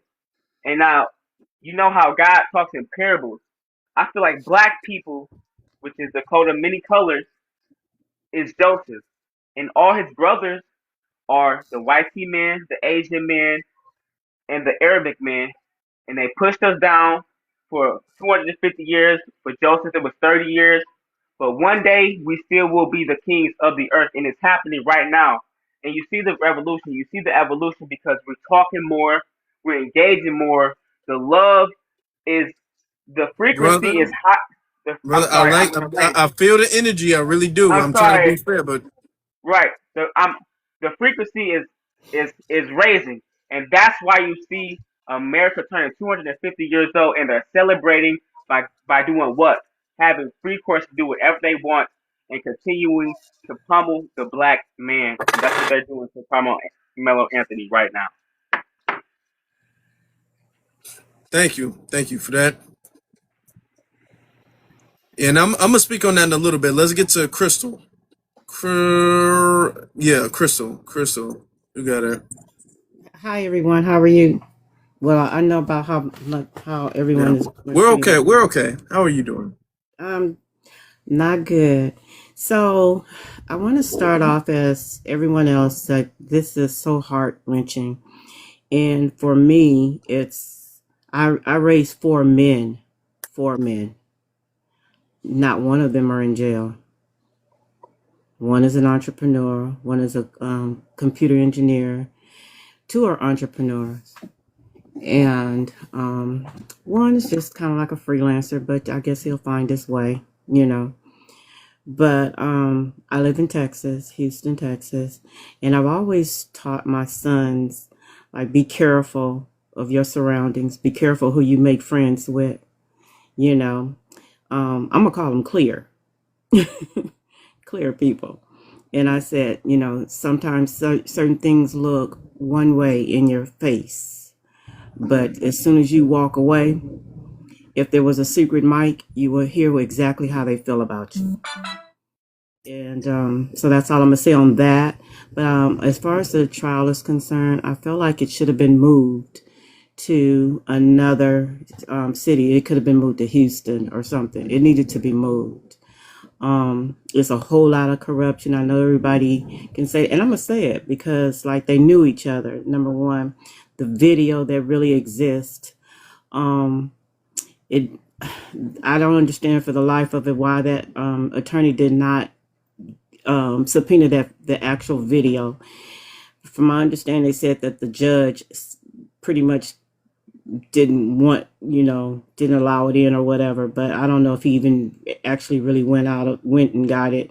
But even if he didn't go and get it, they know that the videos exist, because let me tell you, if Carmelo was really guilty, the moment that this happened, that's the moment they would have dropped that video. It'd have been leaked to the public, showing everything that they said Carmelo did and which he didn't do. That video would have been leaked. Any other time those videos are leaked, everything is leaked. I don't know. I just didn't hear about any objections on the defense side. Uh, that's a sundown town. It's heartbreaking to have that, and I don't even believe they deliberated for 3 hours. I believe they went in there in 5 minutes. They had an answer, but stayed and ate lunch and have had conversations. I just it's just really hard. I mean, I guess stand your ground means for us to stay in our place. Honestly, that's what it's feeling like. FBA Maroon, I know you were there, or at least you've been there during the trial. So if you want to come up, I would appreciate that, so you can clear some things up. Another thing that was disappointing, I was on YouTube on my other channel, and the news broke that he was tried for 35 years. 35 years. It's older than me. I'm not 35. Like, when I think of 35 years, I'm thinking of my entire life plus more. That's what I'm thinking. That is an insane amount of time. Now, on the other hand, I want you to think like this. Him being overcharged like that, or over sentenced, and it wasn't by the jury. If it's true, if it was by the judge, if the judge allowed there not to be any black jurors, if the judge rushed this case, if the judge then tried him 35 years, then if the pictures of the judge and Austin Metcalf's father, Jeff Metcalf, are actual friends or knew each other personally, all of that is going to go in favor of his appeal. What we know alone will go in favor of his appeal. But the cherry on top is going to be if those pictures of Jeff Metcalf, his father, and the Judge Roach, which is a fitting name for him, Judge Roach, and the prosecution, if they were all in the same place at the same, if they were all in the same place at the same time at a private event, that's enough. That's enough alone. So yeah, after a leak. Yeah. So what they saying is that it's AI though, but it clearly shows on his Facebook. That's clearly Jeff Metcalf's Facebook. You look at their photos. That's clearly 100% his photo. Like, that's not AI. That's actually real. Actually had the same picture that went viral. It's the same on his Facebook. Same Yeah. thing. Got a bunch of different videos on his private. Get some kind of private Christmas party they did last year. That's clearly that's them. That's the real picture. That's not no AI stuff. That's actually real. Yeah. It's not AI. They lying about that. I don't Yeah. believe that for a second. And I would love to know. Hold on. Let me get some questions answered though. FBA Maroon, you hear us? Yo, what's going on, brother? Salute to the family.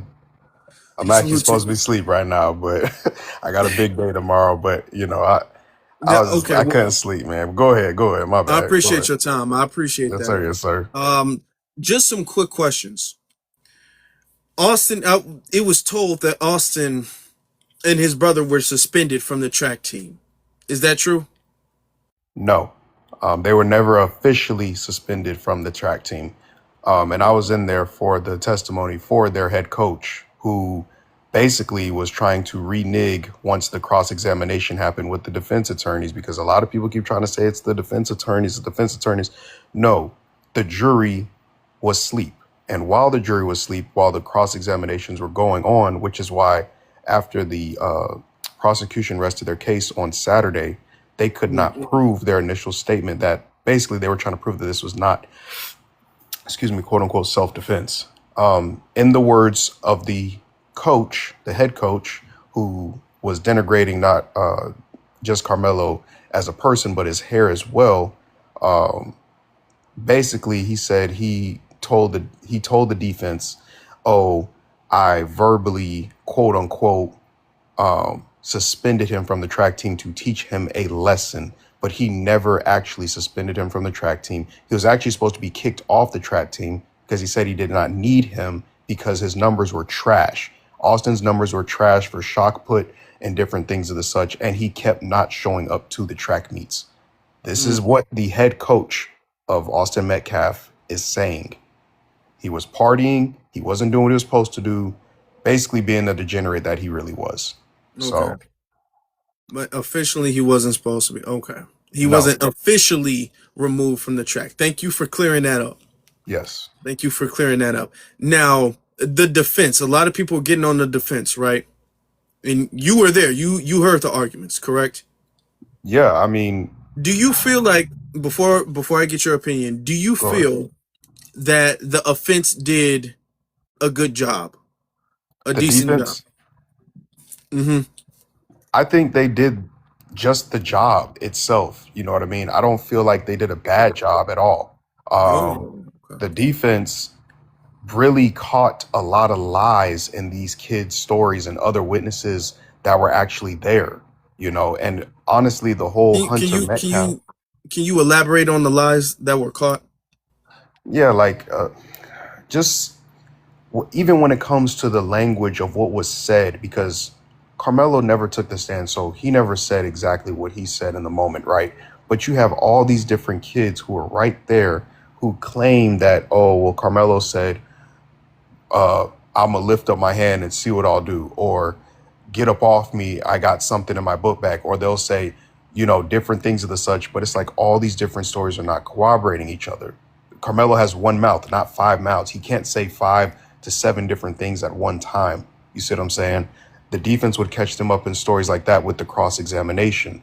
Now, when the prosecutor, even with the going back to the head coach, you know, the prosecutor basically said that Austin Metcalf's coach told him in their previous interviews before the trial even started, oh, yeah, track culture, tent culture, this is their words, that's what they kept going off of, track culture, tent culture, that, oh, no kids are supposed to be up under there. The athletic trainer for the school for Austin Metcalf, her little self also kept saying that, oh, no one's supposed to be up under there. The coach who was consoling Carmelo after the incident happened, because people don't know, Carmelo was breaking down crying after it initially happened because, you know, it was a lot in the moment. Even he said and lied that basically, oh, no one's supposed to be up underneath each other's tent, which all were lies. So when the defense cross-examined every single last one of them, and he said there's a written agreement that no one's supposed to be up underneath each other's tents, right?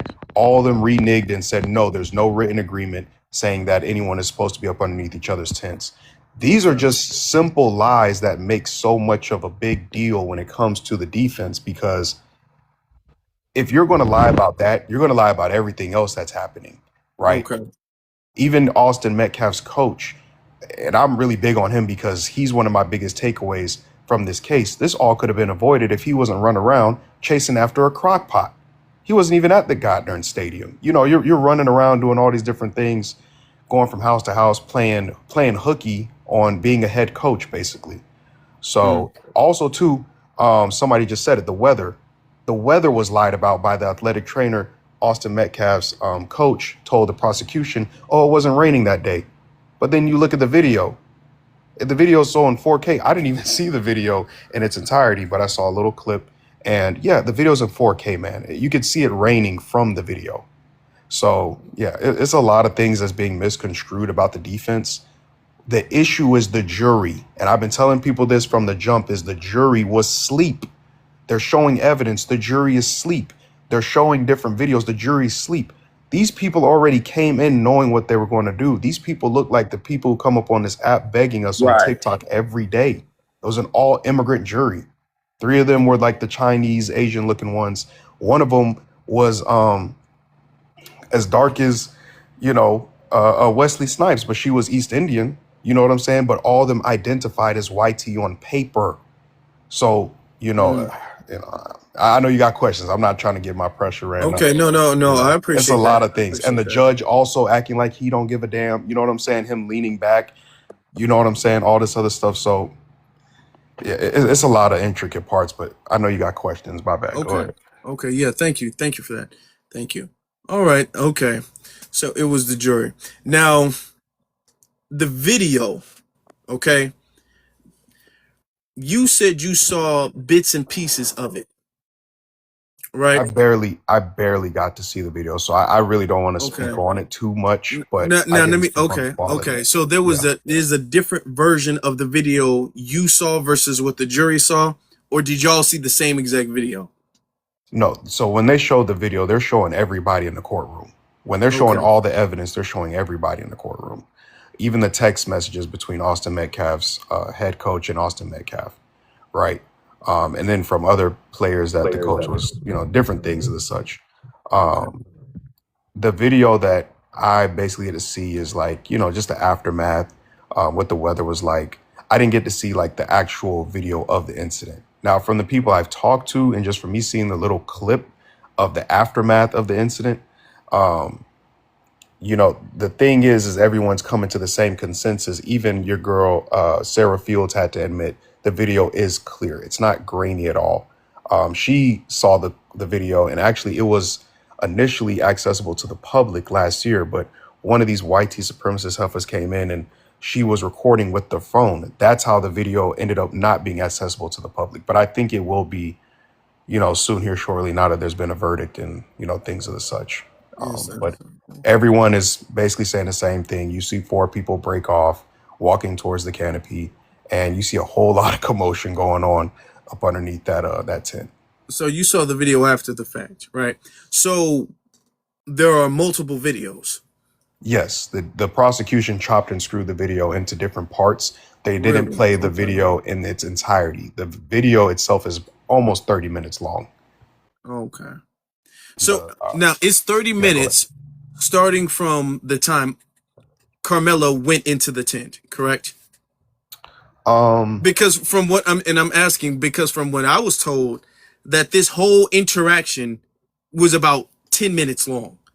So now you're saying the situation about 30 minutes, or the video rather, is about 30 minutes. Yeah, there's a video about 30 minutes long. You're going to see Karmelo, from the way the defense describes it, is you see Karmelo also get invited up underneath that canopy. You see what I'm saying? So Okay. there's somebody that's already there. They're inviting Karmelo up under there. Then you have the one boy, Eddie, who's the star witness, I don't know why people keep trying to call this dude Carmelo's friend. He's not Carmelo's friend. Carmelo was his friend. He was not Carmelo's friend. But long story short, you can see 4 people, like I said, this is from people that have seen that chopped up video. You see 4 people break off into the bleachers and, walking up to that canopy, and then, things start to happen. So the whole video in its entirety, Did how do the I defense describe it? object to the video not being showed in its entirety? No, I wasn't in the courtroom for that when it was Okay. being played, but from what I understand, I think the defense just let it play because it's a pretty straightforward video. From everyone that saw it, it said pretty much the same thing. Okay. Does anybody else have any questions before we move on for him? Some questions. Well, one really. Yeah. So, is he like still out on bail, or is he to turn himself in to the authorities? How does that work? Just to let everyone know, I think. Okay, so He's in custody now, actually, to answer that. yeah, he's I in know that. custody. Because after he's been Thank tried you. and sentenced, now he's in custody. But he was Yeah, out on bail before the sentence, correct? correct. But Okay, thank you. Carmelo himself is not upset. I think he was already expecting this coming in, right? The appeals attorney has been in there since day one taking notes, which is why I didn't want to say that the last time I came, Afro, because I didn't want to mess Really? that up for him. Yeah. The appeals attorney's been in there since day one. They've been taking notes. The grandmother, she is very, poised and everything. Obviously, this sucks the way that it went down. But I think what happened was they knew the YT people wanted to get their little rocks off with, I love TikTok shop, with a verdict, right? They wanted to appease the YT crowd. Now with us, kind of like the Jonathan Majors case, and that's what I've been referencing this to, Jonathan Majors did not serve any time in jail. Jonathan Majors appealed because it was very clear that he was only guilty of messing around with a YT woman. Same thing with Karmelo. He's only guilty of having proper self-defense. So I think he'll probably get, like 5 to 20 years probation or something after this is all said and done. But again, the appeals attorney has been in since day one. So the family's not stressed. That's a relief. I'm gonna be honest. Yeah. That's the only good news I've heard all day. I'm gonna be very honest with you. That's the best. I haven't heard any better news all day except that. That is a relief. Yeah, I wanted to ask, like, since Karmelo didn't have any criminal history, how do that work for him? Because he wasn't somebody with a criminal record. You know what I'm saying? So I'm trying to figure out, how did he get any time at all? Well, again, hold on. Before we go, because Professor wanted something in. We have a couple more speakers who I want to get a chance to speak, and it's getting a little late. Is it true that the judge is the one who gave the sentencing and not the jury? That I'm still waiting to hear. I left the courthouse early because I had to get to the hotel for MEPS, which is where I'm at right now. From what I understand, it seems like from the people I talked to, it was a long deliberation, and then, magically they waited till a lot of people left the courthouse area in order to give this final thing, because there was a lot of DNC ops out there, I'm not going to lie, outside of the courthouse, and I'll get into that another time. But I feel like I said, it's just both. I feel like it's just both hand in hand. I don't think the jury even, how do I put this? I don't think they were going to give any pushback on the judge. And I think they kind of told the jury what certain sentences were, because it was a 5 to 99 range that they could have sentenced him from. So, my main thing is just the jury. The jury could have overrode whatever the judge wanted to do. And the fact the judge didn't dismiss the case on the basis that after the prosecution rested their case, and the fact that, basically they didn't prove their initial argument. You know what I'm saying? It was very clear what was going to happen from there. It just, people were still trying to have faith, which we still should. You know what I'm saying? The appeals court is definitely going to reverse all of this mess. Okay. So I have a quick question. When they do the appeal, God forbid, but there's also an option for that to go not better for him, right? Like, there's an option for them to appeal, and then, they give him even more time. That's an option, right?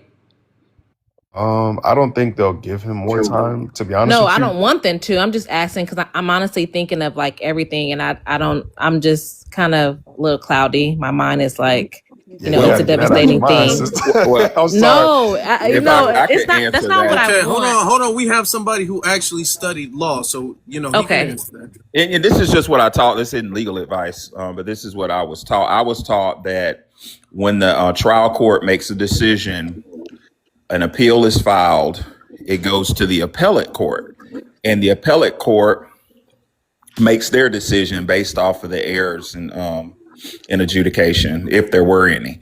And if the appellate court doesn't find any errors, it can be appealed again and every state's different, but the Supreme Court, the highest court of the state. And if that state doesn't find any errors, you can appeal for certiorari, which is Supreme Court, which barely happens. But there's another court of appeals. I don't know anything about Texas, though, but that's just what I was taught. Thank you. Yeah, that's actually true. I studied law. I actually have a criminal justice degree. But that is actually true. And then, like, if it's even retrial or something like that, then they don't give them any more. You can't get more time. Let me ask you this then. Thank you. You're in Texas, right, ma'am? Yes. Okay. Yeah, his ability to, because yeah. I'm hearing mixed things about him possibly having the ability to retry the case, right? Hmm. That's a possibility in this situation, correct? That is. In your opinion, based off of what you know, do you think it's more likely that he'll be able to retry and get deemed not guilty, or his appeal? Which one do you think he has better odds in?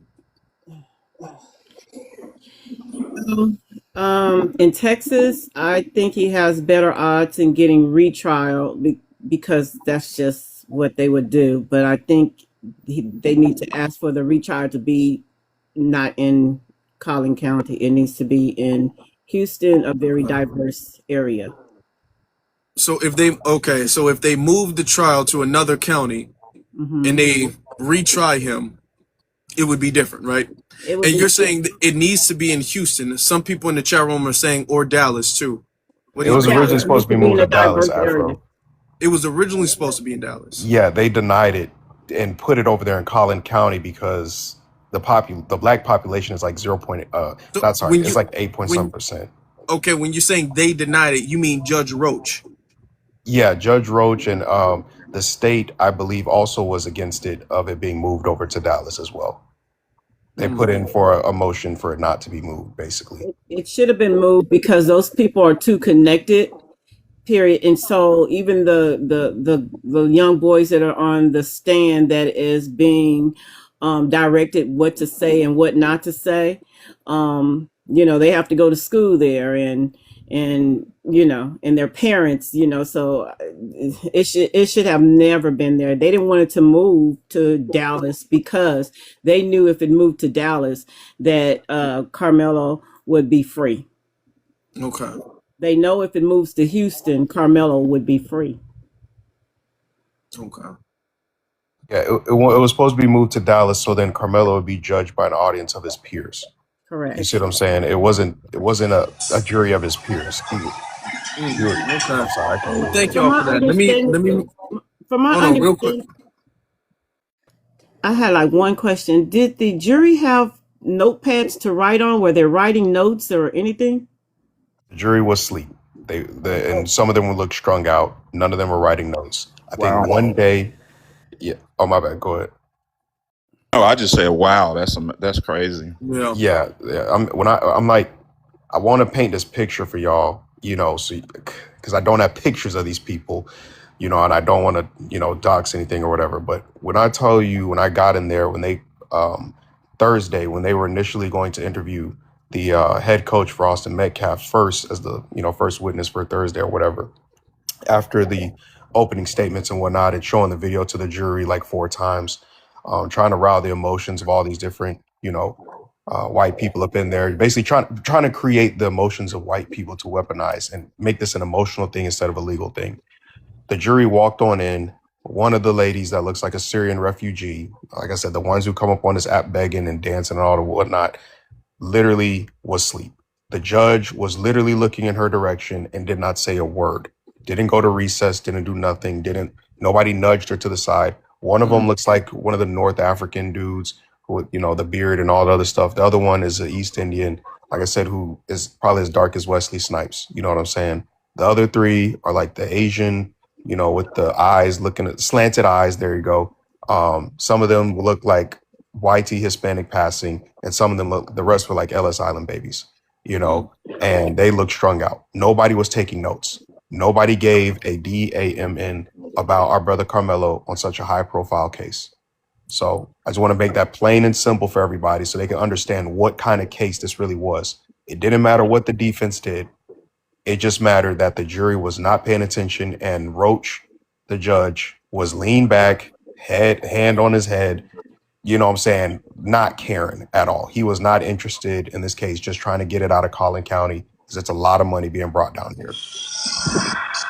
Okay, thank you for that. Let's get to before we hold on. Let's get to B Love, and then we're gonna get to Locked and Slade. Thank you, brother, and I appreciate you for having me on this panel. Um, Thank you. I don't know too much about the case as it relates to the official court transcripts, but from what I've seen, I think everybody's in cahoots with each other. That's with the defense, to the prosecutor, to the judge, to the court clerk, and everybody has to be like uh, have a microscope on everybody involved in the case and the jurors as well. I also think that there was a lot of as far as Carmelo Anthony's counsel. I think there was ineffective assistance of counsel on his part. I think that as far as the prosecutor goes, there was a lot of prosecutorial misconduct and Brady rule violations. And I think as far as the judge's instructions to the jurors, I think that was flawed as well. So I think everyone involved has to be investigated and like held to a higher standard. I think there are a lot of appellate violations uh, that happened in the trial, including the jury selection with Batson, I believe, that they used to justify striking down any foundational Black Americans to be on the jury. And Yeah. yeah, I land my plane with that. Yeah. Okay, real quick. FBA Maroon, let me ask you again. When the judge, because it was the judge who introduced the option of manslaughter, correct? That I don't know as well. I thought the jury was debating that a little bit, but from that deliberation, the deliberation they had today, and then the huge recess they had, it seems like Carmelo's parents went back there. They were talking about a whole lot. You can feel the tension outside of the courtroom, and we didn't know who was kind of suggesting what at the time. Excuse me. But one could suggest maybe the judge, based on how the judge was, that wouldn't surprise me, to be honest with you, Okay. of them suggesting this. And the reason I'm asking is because I was under the impression that right before deliberation, the judge let the jury know that manslaughter is, or he reminded them. I don't know if he put it on the table, but he reminded them that manslaughter was on the table and they didn't have to go for first degree. Correct. They could go for a lesser charge. Yeah, he reminded them, but I don't know if he suggested it. So, I mean, a reminder. I mean, that you can take that as a suggestion. I would argue that that's a suggestion because if anything, if anything, that's him kind of edging them to say he's guilty in some sense. I would argue that is him suggesting to the jury where they should go. I agree that they shouldn't. That's a suggestion. I would argue that. Yeah, he reminded them, and like I said, I'm just trying to use legal terms when I explain things, just so I don't, mess No, up. I get you. I get what you're saying. I get what you're saying. But the jury, again, just uninterested. It was clear from the jump that they had no interest in this high profile case. And the judge, he was very uninterested because he's just trying to hurry up and rush this out of Collin County. Now, as far as the judgment and the sentencing and all that, and him also suggesting manslaughter, I don't want to get your page restricted, so I don't know if I can say that. But the fact that he's suggesting and they still ruled with such a high sentence and, still going for M1, that just goes to show the anti-FBA racism that these people have that are over here in northern Dallas, northern Texas region, with all these Punjabis popping up over here. I think oh, my bad. First and foremost, brother, I didn't address you. Thank you for your service, man. We need Black men in uniform, especially now. So thank you for that.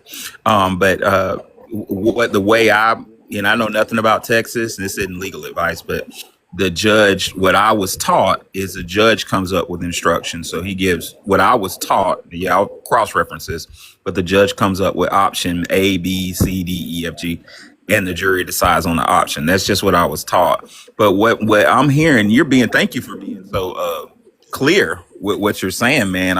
I'm hearing a narrative of it sounds like to me a decision was made before this even, trial began. Yeah, That's what I'm. that's the energy. And salute to you, Wow. Professor Allah. I've been listening to y'all, you and Afro on YouTube for a while. I'm from the YouTube crowd. But Thank you.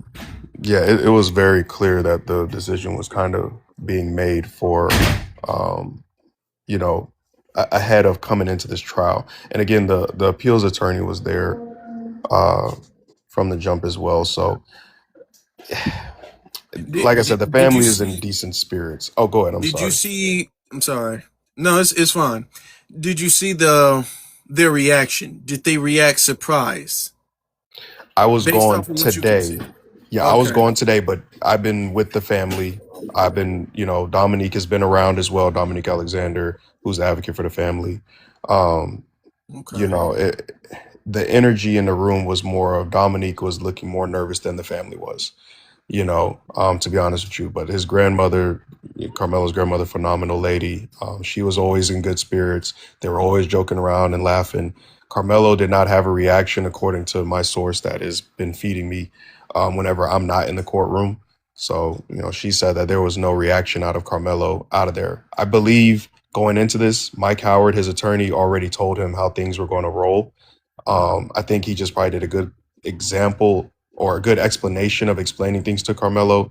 And then, when I saw the jury firsthand and hearing the articles of this quote unquote all white jury, I just knew. I was like, okay, this isn't going to be a serious trial. This is more of a show trial, get everybody all riled up, and then, just, kind of appeal in this next set of court.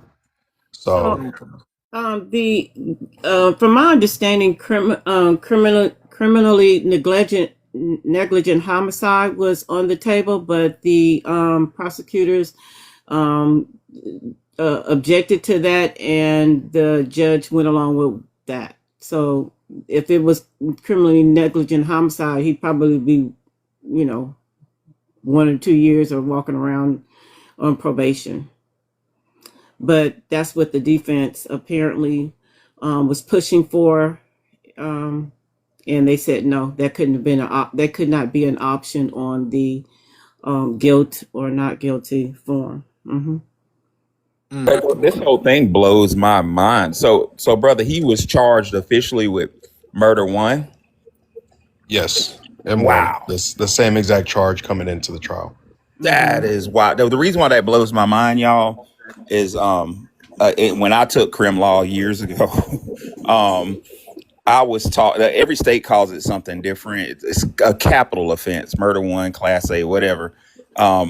I was taught, my law professor taught me that is murder. Can I say murder? It's murder plus a crime. So the case that I was taught in crim law one was the example I was given was if a dude walks into a gas station with intent to rob the gas station, that's a crime right there, right? Robbing a gas station is a crime.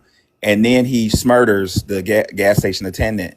That is a capital offense. So I'm having a hard time understanding how this even is a capital offense. Where's the crime? Like I don't like this is like I don't Yeah, understand this. I Trial, understand. tell y'all, On the show trial. situation he never instigated. Let me ask this other question. I know we asking you a lot of questions, brother, and I appreciate your patience. I sincerely do. I really No, do. you're fine. I can, like I said, I've been wanting to do a deep dive, with you all for a while. So I just got to go to MEPS at 4 a.m. in the morning. So let me know. But go ahead, go I ahead. appreciate it. Oh, okay. You said the appeals attorney was there. Were there moments where the appeals attorney and his defense attorney were they talking to each other, or did you see them working together, sharing notes or comparing anything? That they have any type of interaction, or was Outside of the the court, appeals attorney just off to himself taking notes? outside of the courtroom, yes, they would go into different spaces. Okay. Carmelo's whole legal team, and it was very obvious what was going on. Away from the actual courtroom, that everything was going on with the trial. But when they Okay. would go to recess on different times, lunch and whatnot, and then also too today, just to let y'all know, also there was a legal consultant there. There was a brother who saw me and found me on this app. It was like, yo, you were the one with the cowboy hat. I was like, yeah. And he was talking to the legal consultant over there as well. The grandmother was taking notes, Carmelo's taking notes. So it was just a very attentive case from the defensive end. I'm not mad at the defense, to be honest with you. After Okay. seeing it firsthand, it's just more of, like I said, the jury and the judge. I just kind of knew from Thursday, getting an overall feel from it. But they definitely were comparing notes on the back end, and I think that's why they motioned to appeal immediately after whatever verdict came out. I think they just were So prepared for that. they've already motioned to appeal.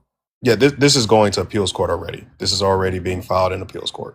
So I think Carmelo might be released while that goes on. I don't know exactly all the rules to appeals court, but I got a good feeling that he'll be walking around while the appeals court is going on. Okay. We got to ask, because it is important. The appeals lawyer, attorney, he is also a white male too, or no?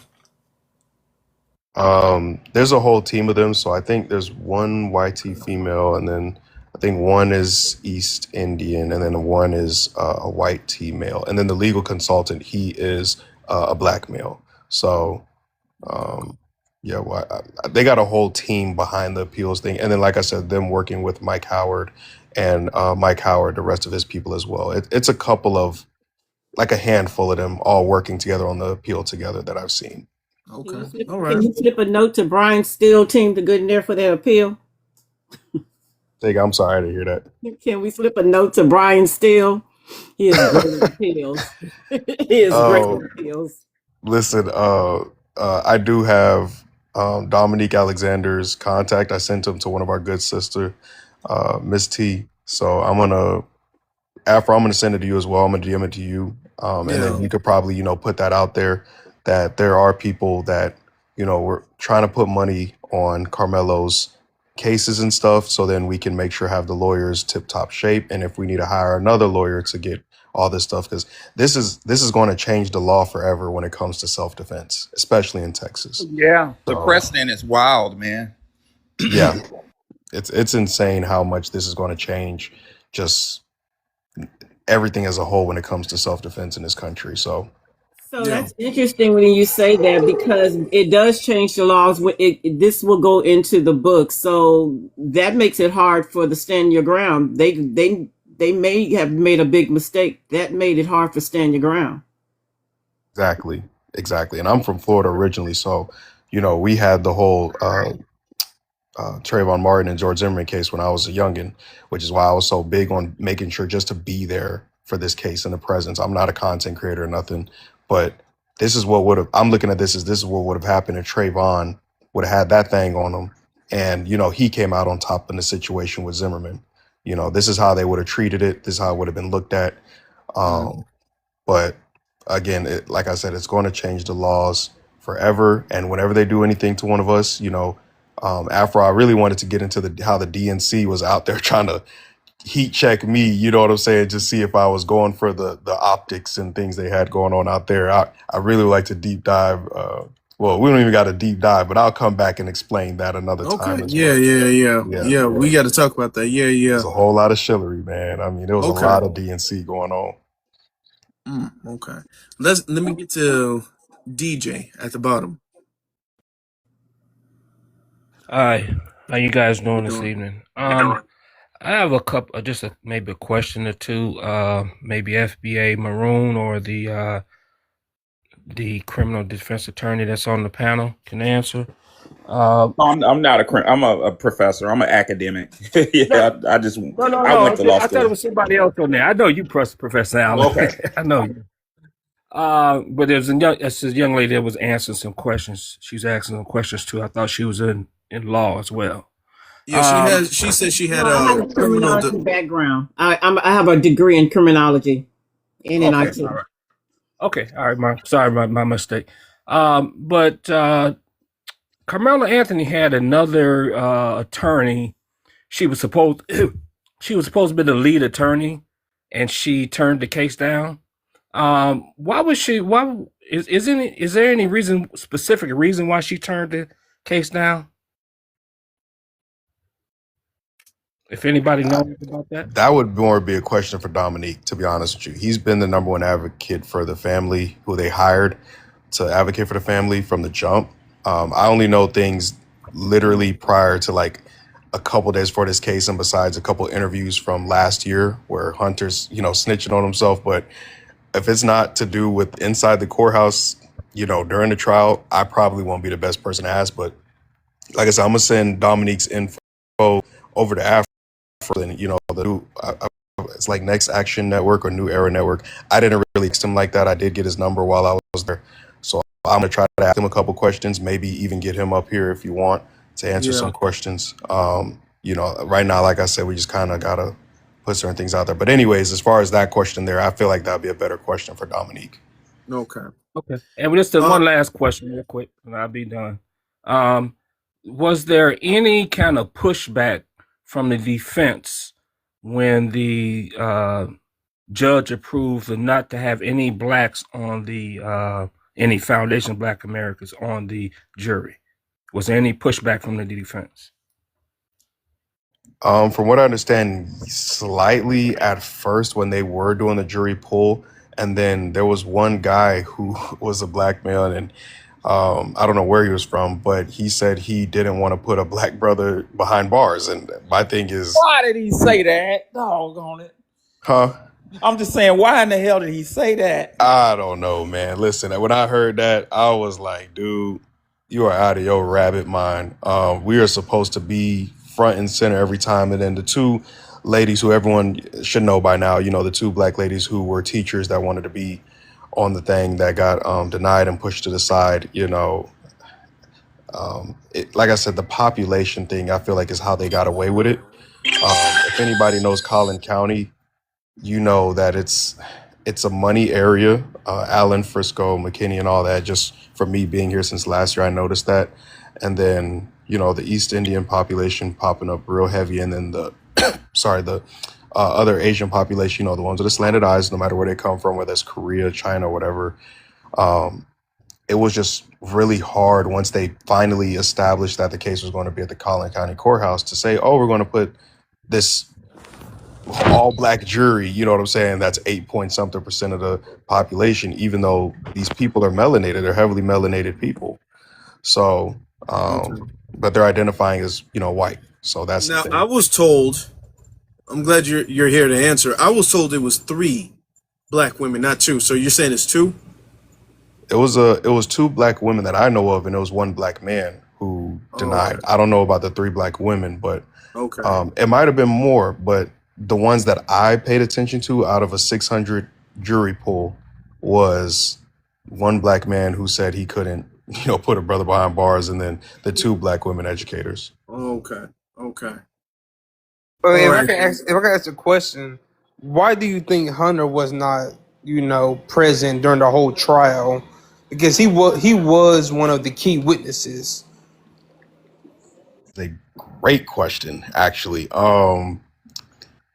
When I was explaining to people like this, when you're think of basketball, you're up by 101, and the opposite team is down by 56. The defense, when they cross-examined, was already cooking every single witness, all 21 of them, except for I think they didn't cross-examine 3 or 4 of them who didn't really matter. They were like from far away at the track meet. They just so happened to be there that day. They didn't really matter to the actual situation that happened. They were trying to weaponize a lot of white tears against Karmelo in that courtroom. And, every single time anything would happen with the prosecution asking questions, the white people were crying. The witnesses had their stress balls. Some of the witnesses were crying. The black coach was crying over, it was just a whole lot of emotions and semantics. It wasn't really about the law anymore. When the defense got a hold of them and caught them up in their lies, like them saying that, they heard cursing, and then the other one saying that they heard cursing. The 3 of them saying that they didn't hear cursing, but one of them saying he heard all the curse words in the world. Sorry, I'm a little tired, but certain things like that, you don't have to put up somebody that could just use more tears to try to sway the jury, but I just don't look at the jury as a real jury. That's my thing. But also too, just from the defense, when they took the lead on the trial on Monday, people are like, oh, they only interviewed a couple people. Well, yeah, again, they already felt like they proved that this was self-defense. So if you're already up, you're not going to put your starters in. You see what I'm saying? You're not going to go for the big boy witnesses like Carmelo taking a stand. It's the same thing. He could either incriminate himself or he could, sway the people the most into his direction. But you're already up. This was such a clear case. You don't really have to go on the stand or bring in Hunter Metcalf to come on the stand and say stuff that really isn't relevant anymore when you have all the rest of the evidence supporting you. You have the medical examination supporting you. You have footage supporting you. It's a very, very clear cut, straightforward case, which is why I'm very confident in appeals court. This is going to get overturned, no problem. If they don't, like I said, they're going to set a precedent from here on out that, okay, well, it's time to change the laws for self-defense. But as far as Hunter, yeah, it could have went good, it could have went bad. Real quick, before we wrap things up, you don't think that was a missed opportunity for him to subpoena? You don't think it was a missed opportunity? I mean, Hunter was out. He has multiple public interviews of him lying about the situation. Correct. Him admitting to have started, because the thing is that from what I was told, the defense didn't really press who started the confrontation. And if the defense was to actually get in there and the defense was to analyze and cross-examine Hunter, who admitted to have started the situation, because from and I keep having to say from what I'm told, the prosecution tried to make Karmelo the aggressor. So having Hunter up there cancels that out, because Hunter has already publicly admitted he instigated the situation. And then he admitted that his brother initiated the physical contact in the situation. So you don't think, I'm asking because you were there, I wasn't, you don't think it was a missed opportunity for them not to examine him? This also kind of goes into my initial statement earlier. Like, I feel like the defense just did a job. I'm not advocating for the lawyers. I'm just saying from a law person, like I said, just keeping the law language and just what I've seen from being there. Hunter, like I said, could have used just weaponized more tears. And a lot of them were trying to use certain words like, Carmelo invited Austin to put his hands on him. Like, no, if somebody say touch me and find out, as they're saying that he said, that's not officially what he said, but as they're saying that he said, that's a warning to not come in. So Hunter coming on the news last year, and just like you said, already basically incriminating himself to a jumping and assault, and the other two that survived along with Hunter, and if Metcalf would have survived Austin, they would have put charges on them. I totally agree with you when it comes to that. But when it comes to just you're already up and it's such a clear cut case and the media's lying, even Fox News and other media outlets had to admit, like, when the defense took charge of the trial on Monday, the prosecution was objecting every 2 seconds, wouldn't even let their witnesses finish a sentence. Even the judge himself had to, like, hey, bro, you guys got to let them finish a sentence. So it was very clear that the prosecution was out of their body. Even during closing statements today, the prosecution was out of their body trying to say, this isn't a movie. And, they're playing semantics. So me personally, I just don't, like I said, maybe Professor Allen could get more into the legal side of it, but I just don't see where Hunter was so needed as a key piece, or Carmelo taking the stand was a key piece when you had the type of jury stacked up against them that you did. You see what I'm saying? That's kind of how I'm looking at it, from who the jury is and the timing that they came into the trial on. Such a high profile case. The only thing that would have saved them was there you go.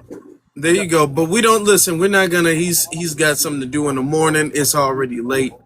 Gotta get a whole bunch of shots. Clear things up. Oh, I already did the physical part. Now I'm just getting my ship out date.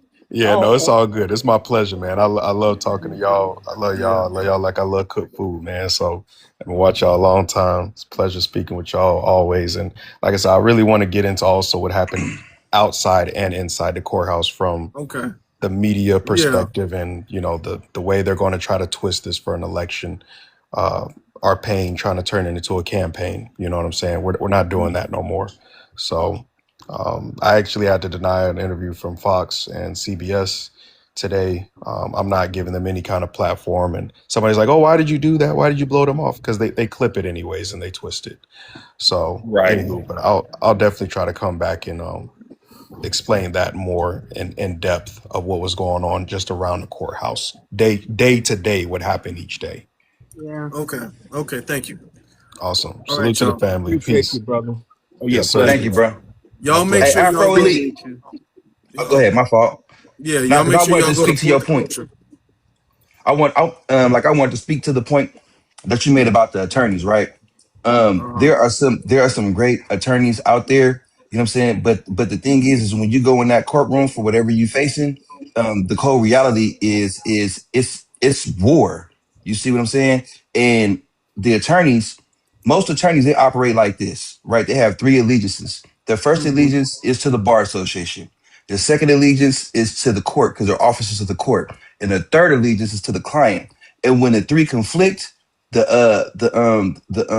bar association and the court, they take precedence over the client. So the client is the one that is gonna have the short end of the stick every time. So that's why I say that we have to question the attorneys that's representing Carmelo. You feel me? Claiming to work on behalf of Carmelo's benefit because they can appear to want to help Carmelo beat the case. You know what I'm saying? But at the same time, they making backdoor deals with the opposition. So everybody is in question. We have to question everybody, even the attorneys that so-called represent Carmelo. Yeah, that's true. And I wasn't, and I keep having to say I wasn't there because I'm not trying to spread any misinformation. I'm not trying to mislead anybody. I'm not trying to do any of that.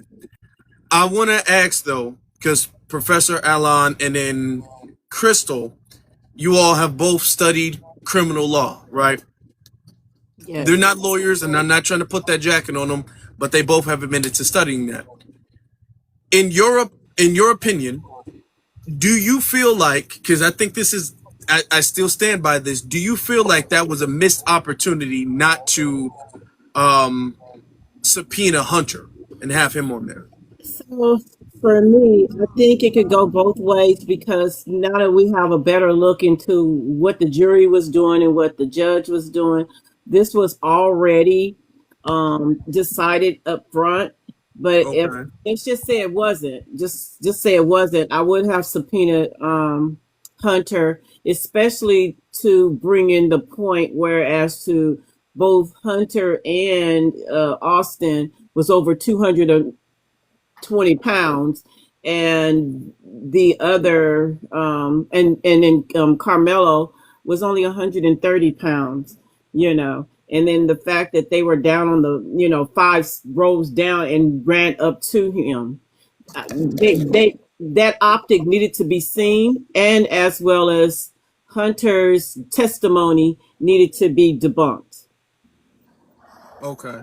And then if they were saying they were trying to get Hunter there for whatever, because the defense had, I mean, the prosecutor had already what do you call that, it just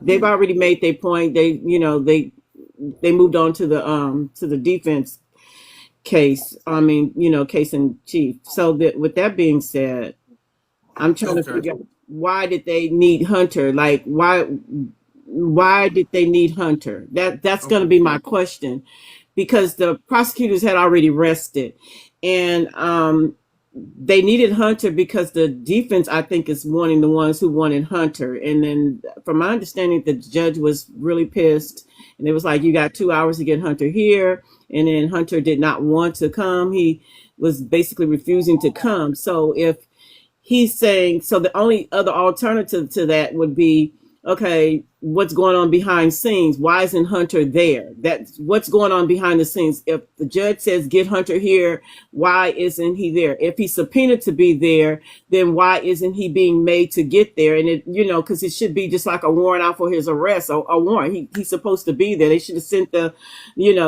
constables after him to bring him into court. There's something really wrong with this whole situation. If Hunter was definitely subpoenaed to get in court, that's just not. That just doesn't happen anywhere. Okay. So I think He was already. from what you're understanding, he was subpoenaed to be there. That's what my understanding is there, because And he the refused. prosecutor was the prosecutor had already rested. Okay. That meant that the defense had him to be a witness. Okay. And they would have had to That's treat him as a interesting. hostile witness because Okay, yeah. If that's the case, then him refusing his subpoena is an admission of guilt. That's what I would argue. right. I think that helps the appeal in that situation. Right. If the judge says get Hunter here, Hunter has to get here, and Hunter says I'm not coming. Well, why? I mean, let's just think about it now. Okay. If it was me or you, get Crystal here. I'm not coming. What's the next case? The next situation. The police is at my door. Yeah. And then all of a sudden, Hunter shows up today. That's what you call contempt of court, refusing a subpoena. Exactly. And You then get Hunter locked is up for there that. today. They couldn't find Hunter yesterday. When they talked to him, Hunter was refusing to come. But Hunter is there today. Okay, Professor, what do you think? And then I want to get to my brother, Co-Chief. Well, a lot of people who go to law school have a bachelor's degree in political science, and there's a reason for that. It's hyper political. If I could give the defense attorney the benefit of the doubt, maybe he didn't put Hunter on the stand because he understood that should Hunter start crying or have a heartfelt moment in loss of his brother, that would sway the jury. Maybe that was his logic. I don't know. That's the way I look at it. But I can see that. I do have a lot of. I need to see the motions filed. This case could possibly make it to the crim law books, really, because I want to see the procedural decisions made by defense counsel to see what his logic was. From the gentleman that was up here earlier, it sounded like the defense kind of seemed like they had it in a bag, but you never know what a jury's gonna do. Like I said earlier, I think this case was lost in the very beginning with Vardyre, with jury selection. And furthermore, I don't know why the defense counsel didn't file a forum forum inconvenience? I forgot how you say it. It's like a venue change, like to change put the case in another court, because you knew what was going to happen in that little small town, But the lesson that was learned from this, and I'll close on this, is we saw how foreigners are weaponized against us. The brother said they were up there asleep. That's awful to hear. This is a very serious crime involving the unaliving of a young man and the future of a younger man. That an honor student. Like this is nothing you sleep on. So that kind of shows me something there. Back in the day, the baby boomers decided that they were going to put the baby boomers who went and got professional careers and made a little money, thought it would be better to put their children in YT school systems. That's what happened to me. And what we've kind of learned from this, what I learned from this, is it's best to have your kids in a black school system, because you just can't trust these foreigners and unfortunately, a lot of these YTs around your kids. Yeah. My thing, I guess you can make the argument that having Karmelo or having Austin or having Hunter up there on the stand could be a double-edged sword for the prosecution and for the defense. Like, either if you had them up there, I'm just thinking about it from a legal perspective. And that could be why neither the prosecution nor the defense wanted to do that. Because if you had them up there, I mean, if any of them broke down, if any of them said anything inconsistent, I mean, it's too much of a wild card to have them up there. So it could Right. have been they Yeah. were playing it safe for that. It could have Well, been that. the prosecutors, you would have thought that they would have put him up there, but they knew not to put him up there because Yeah, then he would be subject to cross. I think Carmelo would have done okay in cross. I do think that. I think But so too. what difference does it make? I can see at this point now what difference does it Yeah, make? but and here's my thing with that. I understand the strategy with that. However, my thing is that there's no way you can be a competent lawyer and feel like you got this case so in the bag, knowing that there are no black jurors. Going into the Oh, case, mamas. knowing that there are no black jurors on the in the case at all. I don't see how the prosecution was able to run through their case. Um, uh, I mean, I'm talking about their case. They opened and closed their case in a quicker, in almost half the time the prosecution did. The prosecution damn near took twice as long to make their case than the Right. defense. I don't see how a competent lawyer could have been that confident that they had this case in the bag, knowing what the jury was made of. Especially in the system of W supremacy. I don't understand why he put another question I have is why did he put his mom on a stand as his only That witness? was odd too. Yeah, that was Why? Because I'm thinking you put their mom on the stand. What do you think their mom is going to say except to plead to the jury to have mercy?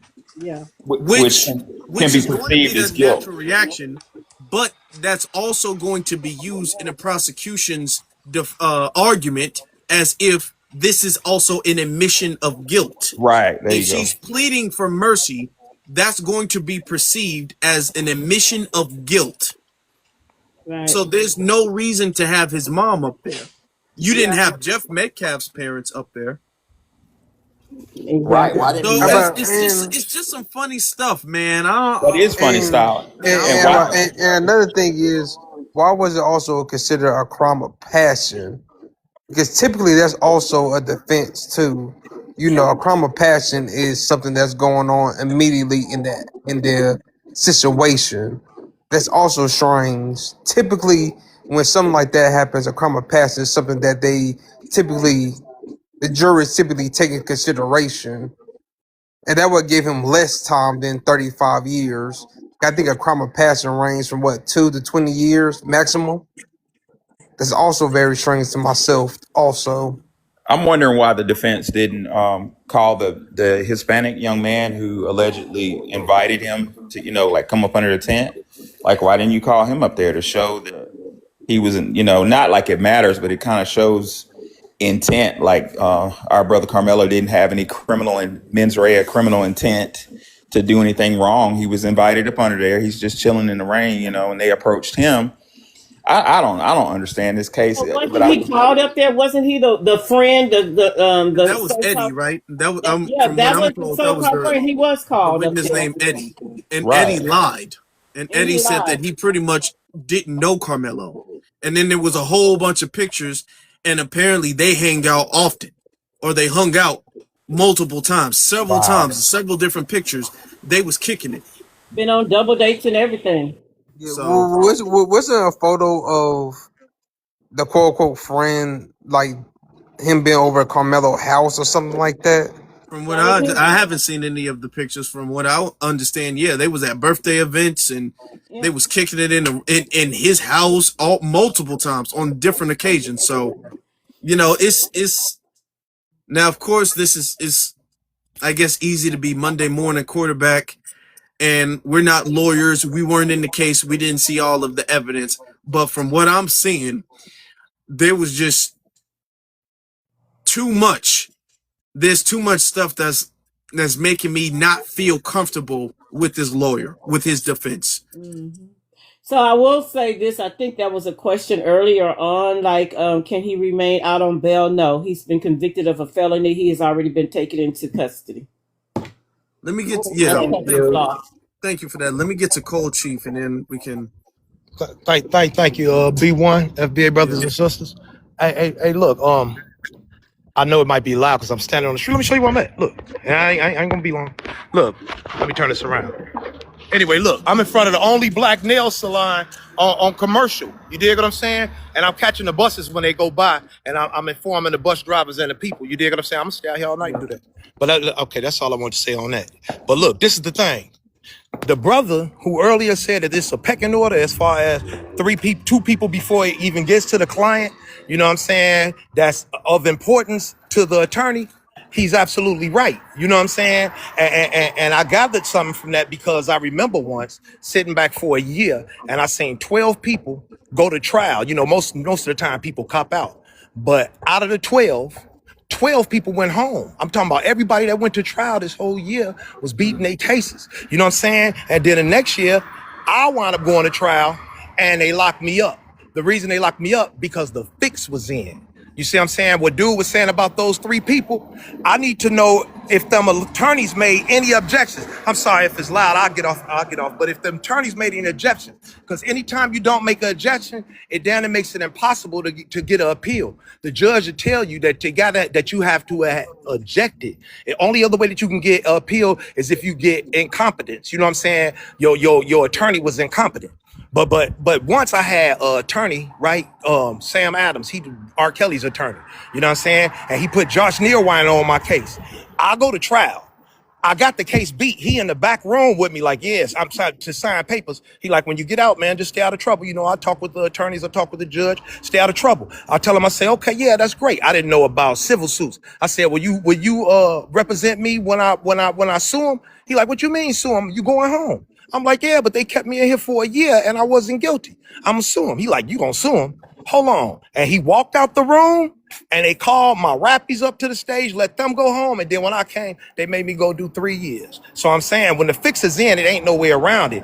And y'all need to check and see if they did any objections. Because if they didn't do no objections, that's a clear sign that the fix was in. I'm gonna land my plane because I know it's loud. Yeah, Peace. That's a appreciate great that. point. Appreciate that. Yeah. And Yeah, from what I've been told, the defense didn't object that much. yeah, that's what I said in the beginning. The defense didn't object that much. So whatever they objected on, then yeah, that can be there. But then also the other thing they're gonna have to say, like in it, you know, it's the inexperience, not inexperience, but they didn't do right by him as far as the lowering is concerned. It's gonna be you know. All right. Oh, We'll have to well to find out. hear that the defense didn't object. I didn't know that. He was right about that. Yeah, that's what I the whole time when I was looking at the different, you know, the transcript that was online that was coming through and everything, I didn't see no objections. That's not a good sign. Sound like Yeah, the I don't. fix. Yeah. See that? I'm not gonna give it that the defense. I'm not gonna give it that the defense didn't botch this case, man. I can't. No, I can't. The It's defense definitely did ineffective. no, man. And Because you have to think about it. Even if the defense had a mentality going into the case, once you realize that there were no black jurors, you know you got to do 10 times more proving. You got to prove. You got to go above and beyond now to prove that. So the fact that this defense was so mellow, so mild on everything, they didn't really object to anything. There was no really witnesses or anything like that. The fact that they was just so nonchalant and chill makes me feel uncomfortable, honestly. yeah. I can't, that doesn't sit right with me. It just don't. It don't really. So I think he did object to the striking of the 3 black ladies. They did do some objection to that. I think they objected to the not being able to have the negligence on there on that. And then I think Nick at Night said something that they objected. Probably she can count them on one hand. So that being said, it's like 4 or 5. What are those objections? I don't know. We'd have to wait till the transcript come out and go from that point. But I think he has a good appeals case. If not, I mean, it can go higher, but I would say that this case probably is going to be on the radar. The thing about it is, like, the federal can't just jump in, swoop in, and do anything about it. I will say that because it's not a federal case. Yeah. You know, and I'm gonna say this, and then we're gonna wrap it up. There's a part of me that was thinking maybe the defense knew that, as Cold Chief said, that botch was in. The fix was in. It was too rigged to win. So maybe the defense was in there trying to make this a pre-appeal defense. Instead of defending him in That's this case, possible.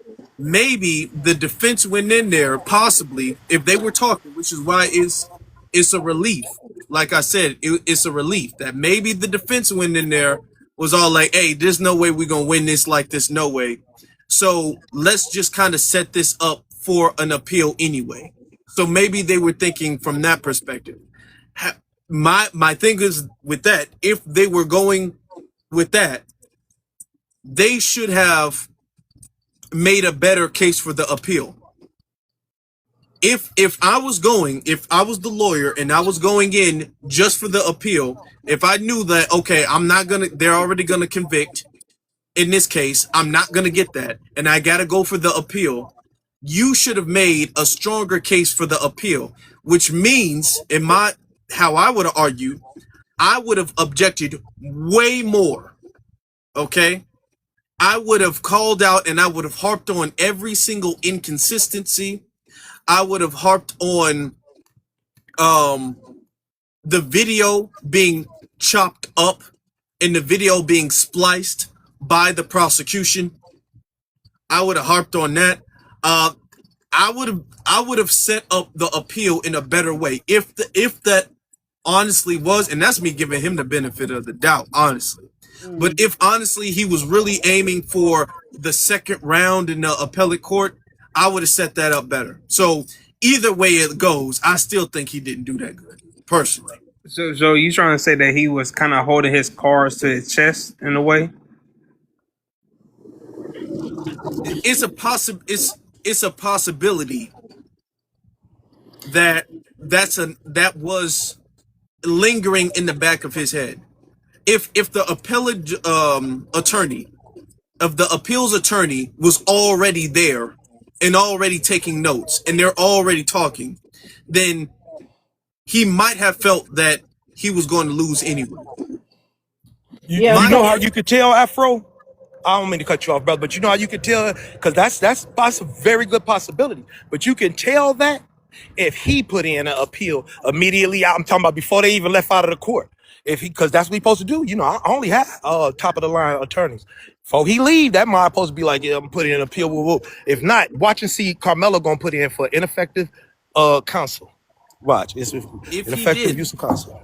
I think that's a flawed strategy. I'm not saying that that's a good strategy. I think that's a flawed strategy. I think he should have tried his absolute best, threw everything out the wall and see what sticks, and then tried to make an appeal. I don't think he should have had a very weak, mild defense and then said, okay, we're shooting for the appeal. I don't think that was the smart strategy, but I'm giving him the benefit of the doubt and saying that he didn't take a dive. So the other thing I want to say is that so when the appeal goes in, and then keep in mind that they didn't do very many objections and what have you, but keep in mind it's that it's going to depend on how well they write this, how well they write it out, and because they're going to need the records, they're going to need the objections, they're going to need to include the witness testimony. They're also going to need to jot down all the errors, the legal errors, and I think there was a lot of legal errors in there, and that's going to kill them right there because there were a lot of legal errors in there. I mean, there was just so many things. The way the courthouse, the way the courtroom was ran, the way the judge was. I mean, they're going to have plenty of witnesses to come and say something in regards to that appeal. The sleeping yeah, no, it's just a lot. It's possible. Afro, I think you need a Yeah, I part know. I two. know. BX. I'm I ready. know. Thank All you. right. I know. I like BX. Thank you. Yeah, but ineffective assistance of counsel. Watch. Yeah. Well, we got to see. From what I was told, that they already filed the appeal. Yeah, they usually file the appeal That's immediately good. right afterwards, and that Yep. while the appealing court, I mean the appealing attorneys were in there, they were already writing this stuff out, and they probably have like their little recorders or what have you, and they probably and has it already being sent, to their transcriber to get it in, because it has to be in a certain format or what have you. But I'm not gonna say nothing because I'm getting a little tired. I got to get up in the morning. Yeah, I But got I it. hope, Yeah, yeah. It's my getting late, last y'all. thing, yeah, the last thing I want to say is, and then call me evil or whatever you want, but I hope all of them have roaches in their bed. I don't think that's evil. Yeah, I want them all to have roaches in their bed. I want them to, every time they go out to eat, to see a roach on their table. To do that to that young man. Yep. Yeah. All right, y'all make sure y'all go to For the Culture on YouTube, and y'all can listen to the playback on For the Culture on YouTube. Also, if you guys are listening from For the Culture on YouTube, thank you all, and hit that subscribe button, hit that like button, hit the notification bell, all that. So y'all make sure y'all do that, all right? It's past 12, so I'm gonna have to get off here. Y'all have a good night. Y'all stay safe. Thank you. It's always better to be tried by 12 than carried by 6. So Carried at by least So 6. that's it right there. At least Support he's our here. good brother Afro. We Yep. appreciate you and everything you do. Afro. Thank you all. Great, Thank you. great live, bro. Thank you. But shout out to Y'all have a BX good too. night. Yeah, shout out to Thank BX. you. BX, you want to close us out? Yeah, B1 Because you was family. rushing me off. You was rushing me Yeah, off, so I'm gonna let you B1. That's close all us I off. got to say. If you have a B1. part two, my thoughts will be more coherent. But I'm Okay, all drained. right. It was an emotional day today. B1.